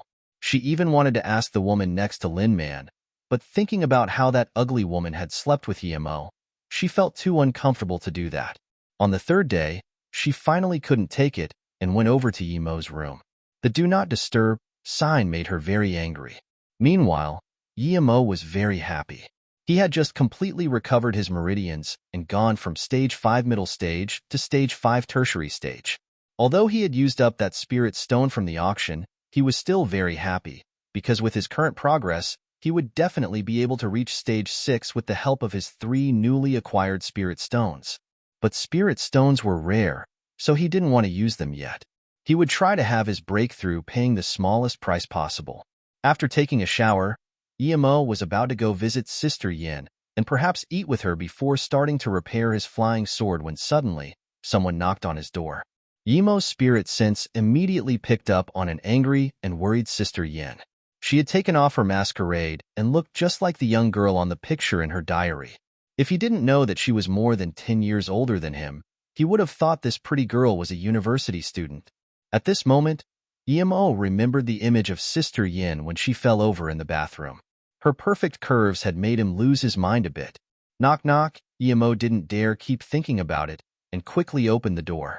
The moment Ng Qinyang saw Yemo, her worried face disappeared and turned into a cool one, but she had this sulking look to her that made her face not seem all that cold. Bang! Ng Qinyang slammed the door shut and said to Yemo in anger, "Why haven't you gone out for a few days? Why don't you just bore yourself to death then?" Yemo opened his mouth, but before he could say anything, Ng Qinyang came at him again. "What's wrong with you? How can you even want a woman like that? Also, I criticize you yet you don't come to see me for a few days. What's up with that?" Yemo looked at Sister Yin in a daze and thought that she seemed quite different compared to his impression of her. Seeing that Yemo didn't talk, Ng Qinyang blushed, walked up to Yemo and suddenly hugged him. A faint aroma spread to Yemo's nose, and he reflexively inhaled it a bit. At the same time, the softness in front of her chest pressed hard against Yemo's chest, making him feel hot. Hot energy arose in Yemo's stomach. Yemo was no noob anymore, having had multiple experiences. He immediately knew what was going on and felt that it wasn't right. Sister Yin was his auntie. He shouldn't have such a reaction. Yemo subconsciously wanted to push her away. Ng Qinyang hugged Yemo even tighter and said, "You've already read my diary and letter. Are you still going to call me auntie?" Suddenly, her voice grew louder. "Also, don't go around finding those sort of women again, or just you wait and see how I'll punish you. What about Ning Qingxue? Isn't she your wife?"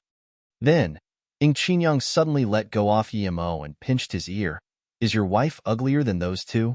I'm warning you, I will be by your side from now on, so don't even think about finding those women."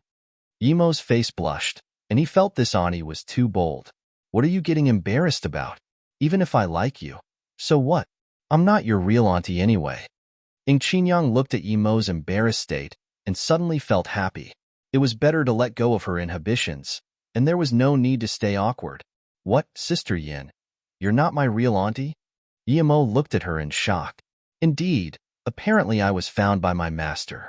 I originally thought that my sister wasn't master's real daughter, but it turned out that I wasn't." Ng Qinyang suddenly stopped there and looked at Yemo worriedly.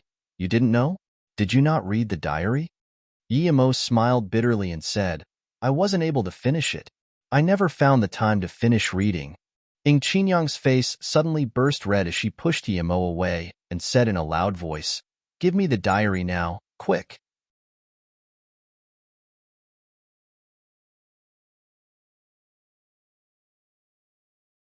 Chapter 676, Final Attack. Chapter 676, Final Attack. Just when Yimo was about to give her the diary, he felt it wasn't right. Why would she want back something she gave him? Was there some secret in it? If he gave it to her, it would be hard for him to get it back. Thinking about this, he played dumb and said, "Sister Yin, I don't have that diary with me. You left it at your house? Could anyone find it? What about Ning Qingxue?" Sister Yin asked. "You're not lying to me, are you?" Sister Yin asked suspiciously. She felt Yimo's expression was strange. Yimo realized that he hadn't lied to her. He didn't have the diary on him. It was in his ring. "I'm going to stay with you from today onwards. I'm scared you lied to me. Perhaps you will take out the diary as soon as I leave," Sister Yin suddenly said. Yimo replied speechlessly, "Sister Yin, you know that if I wanted to read it, I would have had 3 days to do so? Also, why can't I read it? Who knows what you're thinking? Maybe you were doing something for the past 3 days. Just in case, I will keep an eye on you. As long as I'm gone, you can read it as much as you want." Sister Yin didn't want to feel embarrassed again. Yimo looked helplessly at Sister Yin. He wouldn't have thought she was that smart. He really was planning on reading the diary first, but now, he had no option. "Why do I get the feeling that you're a little scared?" Sister Yin stared at Yimo and suddenly asked. It was already the 4th day since the battle in Luoyu had started. Luoyu had shot thousands of missiles and sunk countless planes and ships of the Union Army. A special aspect of the war was that on the outskirts of the Indian Ocean, large amounts of neutral countries and their media ships were watching the war. They were recording everything that was happening on the battlefield. As large amounts of reports were sent back, many military specialists wrote articles explaining the Union Army's tactic. It was very shameless, but it was very effective against Luoyu. One could foresee that if Luoyu used up all their missiles, the Union Army could then give the final blow attack. Luoyu seemed to be in a more and more dangerous position. The Union appeared to have suffered heavy losses, but large amounts of recordings and evidence proved that the sunken ships and planes were all fakes.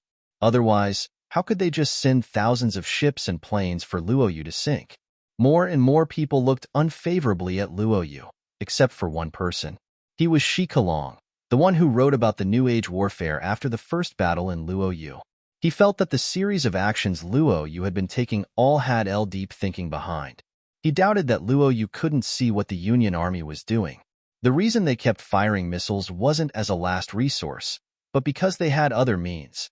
However, after the article was published, it still received large amounts of criticism. People believed that Commander Wales was using overt schemes. Luoyu knew about their plan.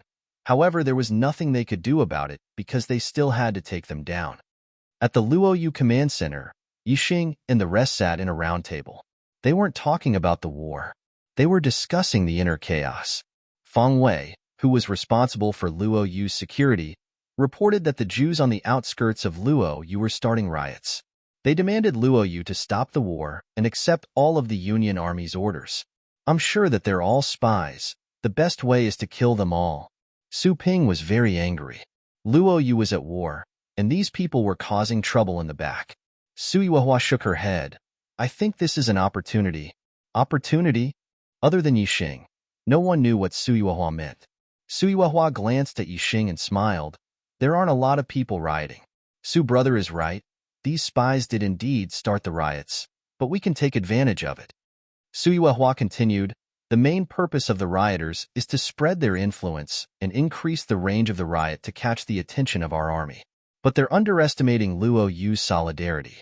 If I'm not wrong, the Union Army might launch their full-scaled attack in an hour." Yixing nodded. "Sister Yuehua is right. Let Feng Wei send all these rioters to dig mines and confiscate their wealth." Yixing, wouldn't then people start protesting about human rights?" Yu Miaodong said worriedly. Yixing sneered. "Luoyu only respects human rights for those who respect it back. The rest can fuck off. If they don't like it, they can fight. Luoyu does not fear any war." "Okay, I like your personality. If they don't like it, then fight. Ha! Su Ping laughed. Yi Xing got up and said, the war is about to start soon. Su Yuehua is right. This is an opportunity. I think it's time to test our mini-missiles. Orders were sent out. When Luo Yu's ground forces vice commanders Guo Qi and Li Sandow received their orders, they prepared for the maximum scale release of the mini-missiles. The commander of the air forces, Sherman, was also ready. His mission was that when the Union Army's air forces were paralyzed, he would immediately start bombing the enemy's ground forces. With Luo Yu's strong interference machine, he didn't need to worry about anti-air missiles. The Navy commander Huang Yinian also took 2 fleets and secretly left Luo Yu. Although they would be seen by the U.S. satellite 1 hour later, it wouldn't matter then. In the commander center, Wales had just received news of the riots in Luo Yu and had a contemptuous smile. He knew it was time to land. All forces get ready. We will launch the final attack on Luo Yu together. Luo Yu's missiles have been used up. The following battle will be our big moment. Go. I want you to wait for me at Luo Yu's government building. After Wales' orders were sent out, the news immediately spread all around the world. Everyone's eyes were set on the battle. The jets and the long fleets roared and charged at Luo Yu. If that wasn't shocking enough, then the scene of a few 100K ground forces attacking the Xitan Valley was even more terrifying.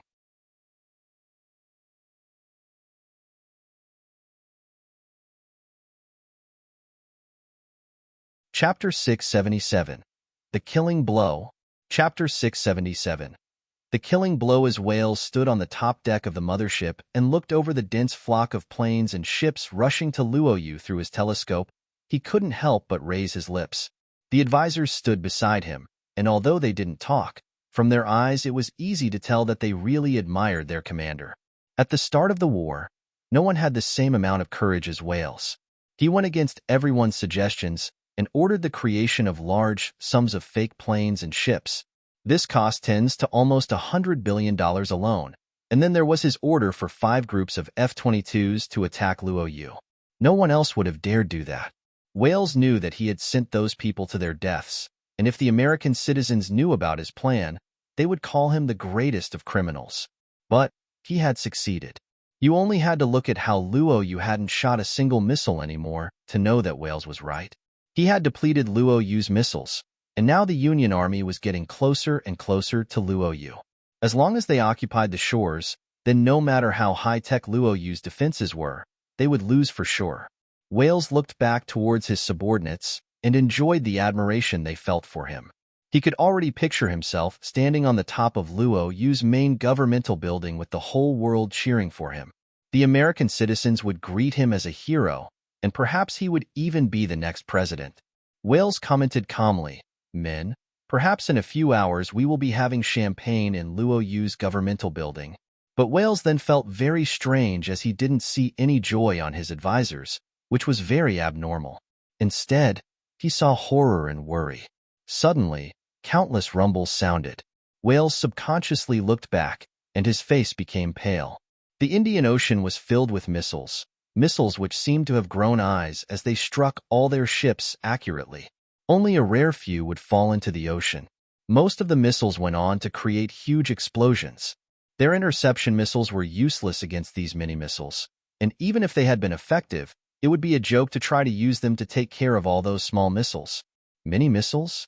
Were there even such small missiles in this world? Rumble, rumble. As Wales finally woke up from his panic, he felt the mothership he was on vibrate. A few of those mini-missiles had landed on the runway, and a football field-sized hole was blown onto the mothership. At the same time, some jets that hadn't taken flight turned into a gust of flame. Wales froze again at the seemingly countless mini-missiles as they flew into the fleet, creating one huge explosion after another. Wales looked into the sky above the Indian Ocean, and the dense group of jets had also become very scattered in a very short time. Jets were constantly falling into the ocean. No. Wales' mind went blank. He spat out blood and roared. Soon, he realized that this was Luo Yu's killing blow. They had actually created such small missiles which were very fast and accurate. If these missiles could be mass-produced, then the US was over. The U.S. fleet was over, and this Union army was over. Wales' heart went cold, and he fell unconscious. He couldn't accept the shock of such an utter defeat, right after the light of victory had shone on him a few moments earlier. He would become a historical sinner of the U.S. When Wales went unconscious, his advisors quickly came to resuscitate him, and after a while, he finally woke up again. The first thing Wales did was to grab the telescope. The sky had become black, and there was a burning smell everywhere. Pieces of jets and ships were also flying all over the place. The fighter jets were decreasing in number more and more, and one could only see an occasional few jets run for their lives, but a mini-missile would quickly chase up and bring it to the sea. Meanwhile, the missiles the Union Army shot out were all struck down. Most fell without hitting anything due to the interference. His fleet couldn't counterattack at all. Suddenly, he felt the mothership below him shake. He shivered and thought, "We have to retreat. Retreat immediately. General Wales, you should go down immediately. This tower could be shot down any moment now." An advisor wanted to pull Wales down. Wales pulled him aside and asked, "How are our losses?" No time for that. We need to retreat. Immediately. He had been to many wars, but never had he fought a war like today. We've lost 61 battleships, 2 motherships, 900 fighter jets, 800 helicopters, and we haven't calculated soldier casualties yet. Many returning jets don't have anywhere to land as many carrier ships can't accommodate landing anymore. Wales almost fainted again after that report. How little time had passed, yet the Union Army had lost almost half its power. If that went on for a few more hours, they would lose everything for sure. Wales was bleeding in his heart. He was over, completely done for, but before he died, he needed to bring back the remaining army. Retreat. Retreat immediately. Wales called the shot. The army had already started to retreat even without his order, though. They knew this wasn't war anymore. This was suicide. Rumble, the Indian Ocean had turned into an area of explosions and smoke. Countless screams on the ocean made people feel the cruelty of war. Amidst all the chaos were Luoyu's mini-missiles, falling like an endless hail. When the neutral countries and all the media's ships saw this and smelled the smoke and fire, they were forced to realize that it was all real. Half an hour earlier, Luoyu had been a goat waiting to be slaughtered, yet now, they had bared their fangs and taken out an astounding trump card. They had created grenade-sized missiles that were effective at long range and very accurate. Looking at the flock of locust-like missiles, everyone knew that the Union Army was over. For days earlier, Wales' money-burning tactic had been approved of by many specialists, and they all felt the tactic would be perfect for Luoyu. Yet 4 days later, when Luoyu used their locust missiles, the whole world was shocked. Those neutral countries and media ships felt very cold. Everyone knew that Luoyu was strong, but no one expected them to be this strong. The last time the Union Army invaded, they had completely decimated them with their imported missiles and interference machine. Not much time had passed since then, yet they had made these mini-missiles that could annihilate any army. Just when Wales' fleet exited the missile range, tens of Luoyu ships suddenly appeared in front of them. Their radars hadn't picked up on them at all.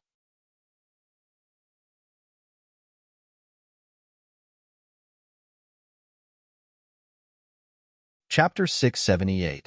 Similar results. Chapter 678. Similar results. When Wales saw those horrendous mini-missiles fall on the same ship and Luoyu's jets fly across the sky, he knew that Luoyu was forcing them to surrender. If they didn't, then they wouldn't be just showing off anymore.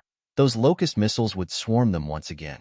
Although Wales knew that he could still give it his all and sink about half of Luoyu's ships, he also knew that if he did, no one in his army would be able to survive. Hence, Wales surrendered. Meanwhile, when the commander of the Union's ground forces had received orders to launch the final attack, he immediately attacked Shitan Valley. When he saw the thousands of fighter jets fly over Luoyu, he was confident that they would soon come to give him support. However, reality was harsh. Before those fighter jets even came to Luoyu, they were taken care of by the dense swarm of mini-missiles and were all struck down. Looking at the countless jets getting bombed to the ground in an instant, all the Union soldiers were shocked. What kind of war was this? Were Luoyu's missiles this accurate? Once their air forces were erased, no matter how many soldiers there were, it would be pointless. Luo Yu only needed to drop bombs above their heads, and they would all get slaughtered. Before Shan could react, countless missiles struck his tanks and armored vehicles with great accuracy. As rumbles and explosions sounded, Luo Yu's jets also flew over. Shan was shaking. He didn't think that Luo Yu's weapons would be strong to such an extent. Retreat. Shan didn't care about any orders, and even if whales wanted to attack, he was going to retreat. But Luo Yu's jets weren't just randomly throwing bombs around. They were focusing their fire on the troops' retreat path and pushing them into the Shitan Valley. 300,000 Union ground forces were being compressed into the small Shitan Valley, and anti-air missiles were useless under the interference of the interference machine. The cannons could only strike a plane occasionally. Shan knew that Luo Yu was forcing them to surrender. Although he really didn't want to surrender to a small place like Luo Yu, he knew that if Luo Yu lost their patience, all 300,000 soldiers might be killed. Hence, Shan also surrendered. He didn't have any choice. Looking at his soldiers drop their weapons dejectedly, Shan was bleeding in his heart. Luo Yu and the Union's second war had ended, and the difference between the second war and the first one was that this second war had gone on for 4 days. The results, however, were the same. This time, Luo Yu had brought down 109 ships, 600 jets, 400 helicopters, and countless tanks and armored vehicles. They also captured 50 ships, 4 carrier ships, 200 fighter jets, 150 helicopters, 2,000 tanks and armored vehicles, as well as 360,000 soldiers. Meanwhile, Luo Yu's losses amounted to 17 fighter jets, 32 tanks, and 1,200 soldiers. It was of course impossible for such a glorious victory to not catch the attention of the world. And at the same time as Luo Yu defeated the Union Army, it took over the Jason-Giambi Island again. On top of that, because the U.S. had invaded Luo Yu twice through the Malacca Strait, Luo Yu requested the U.S. to pull out their troops stationed there. Because the Southeast Asian countries allowed the U.S. to invade Luo Yu through the Malacca Strait twice, Luo Yu was very unhappy with them as well, and wanted them to give an appropriate resolution. Everyone could tell that the U.S. didn't have to go through the Malacca Strait to invade Luo Yu. They could also simply come from the Atlantic Ocean. It was clear that Luo Yu just wanted the Malacca Strait, but no one in Southeast Asia could say anything about it. At the moment, the whole world was shocked by Wales' supposedly assured victory tactic failing, and failing so utterly at that. Many military specialists had believed that Wales' tactic was the most effective tactic against Luo Yu, but they were once again thwarted by Luo Yu's technology. In the wake of absolute power, any tactic was useless. Luo Yu had shaken the world too much already, and so they were at last properly recognized as an international power. They could produce their own weapons and annihilate the armies of other countries. It was only at this moment that everyone remembered what Shika Long-Air had said, and he had proven himself right. He published a second article after the war titled, "The New Era of Warfare, Air Force is a Thing of the Past," which was published all over the world, and many popular TV channels invited him for an interview. The article said that in the era of the new mini-missiles and interference machines, air forces were just target practice because of their low defenses and how easy of a target they were. Yixing looked at the article in contempt and sneered. According to Yixing, the opposite was actually true. Air Force was not a thing of the past. Its era was in fact just about to begin. Luo Yu's current interference machine and mini-missiles would soon be taken over by Luo Yu's first generation of battle jets. When interference systems and radar systems, and missiles and anti-missiles reached a counterbalance, the world would still rely on Air Force. The reason why Luo Yu was so dominant was because Yixing's inventions were beyond the era, but as time went by, the differences would decrease. When these differences were no longer noticeable, what dominated the battlefield would still be the air forces. Back on the cruiser, Sister Yin had quickly brought over all her stuff to Yimo's room. "Help me bring my bed too. I don't want you to do dodgy things behind my back." Sister Yin, for some reason, just instinctively felt that Yimo was lying. Yimo had 2 rooms in his apartment, so she had made the request to stay at his place. If Yimo had already read her diary, then she wouldn't care anymore, But since he hadn't yet, she didn't want to let him read it now. She wasn't prepared. Yemo looked at Sister Yin speechlessly. Sister Yin, I won't be sleeping these next couple of nights as I need to make some things. So you can sleep in my bed. Hearing this, Sister Yin stared right at Yemo, as though trying to see through his lies. Are you planning on waiting for me to fall asleep and then crawl into the bed? You need to make things, huh? Who are you trying to trick? Sister Yin said.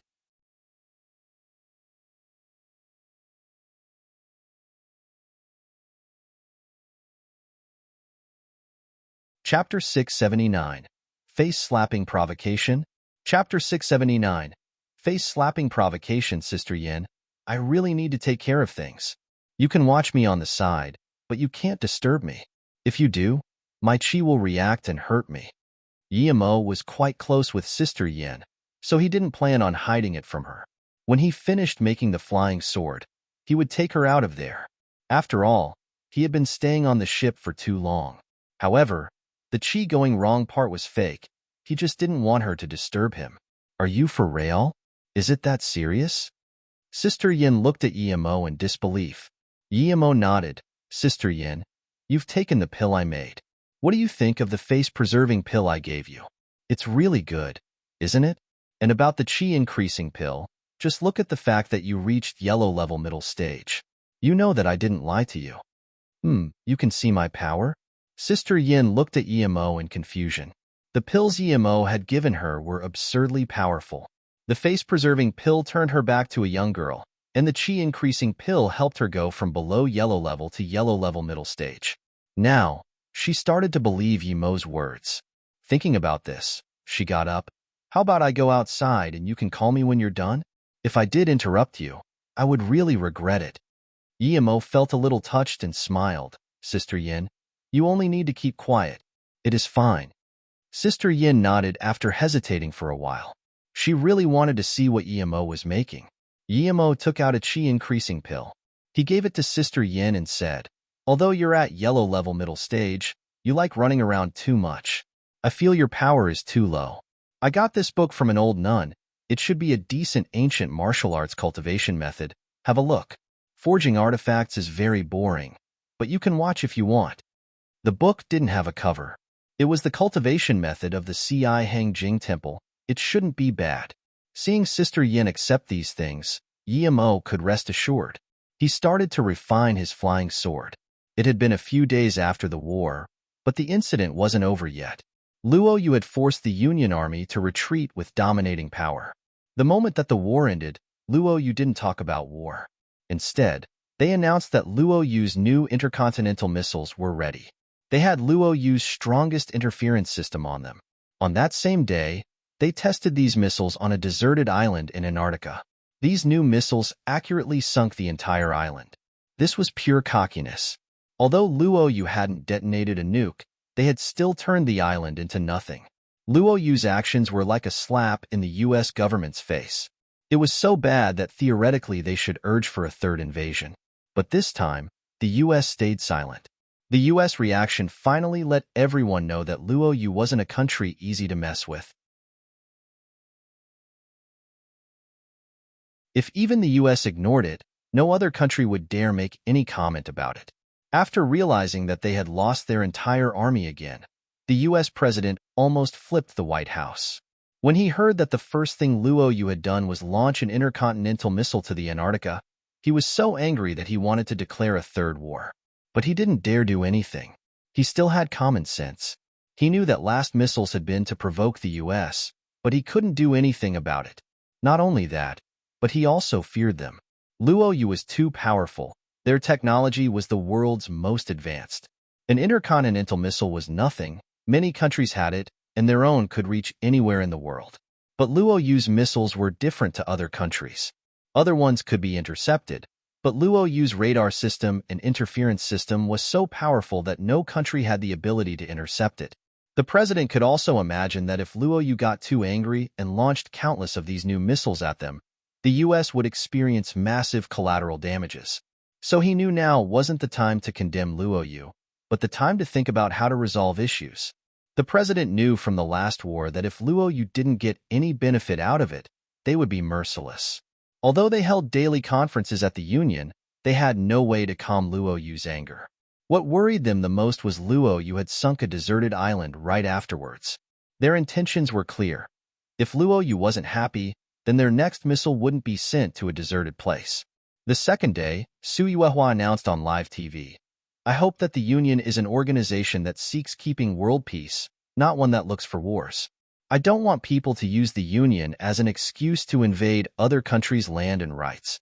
The World War I and World War II have already very harsh on the people. It seems like some people are restless if they don't cause World War III. Luo Yu's rights are its people's. If any person or country wants to invade us, we won't tolerate it at all. We will fight until the end. We detest war, but we don't fear it either. If you want to invade us, if you want the Third World War to happen, then come." As a new government, we didn't understand the specifics of the Antarctica Treaty, so we're willing to compensate the Antarctica. But we don't want this to be used by bad-hearted people. Luo Yu had just finished building infrastructures, yet it has been heavily damaged by the war. I'm very hurt to see the Union being used to disrupt peace and invade rights. Just as I said last time, the war has just begun. Many countries felt speechless after hearing this. Luo Yu was heavily damaged by the war? Not a single missile had even touched Luo Yu. Meanwhile, the Union army had been decimated and hundreds of thousands of soldiers lost their lives there. Moreover, countless jets and ships had been sunk. Luo Yu's words implied that if they weren't satisfied, they wouldn't mind starting World War III or the Third War with the Union. Although the Union was still holding meetings, those countries who had participated in Luo Yu's invasion began to worry, especially those near Luo Yu. You're tuning in to the Warrior Lore YouTube channel. Don't forget to subscribe and join us on this journey to catch the most captivating stories.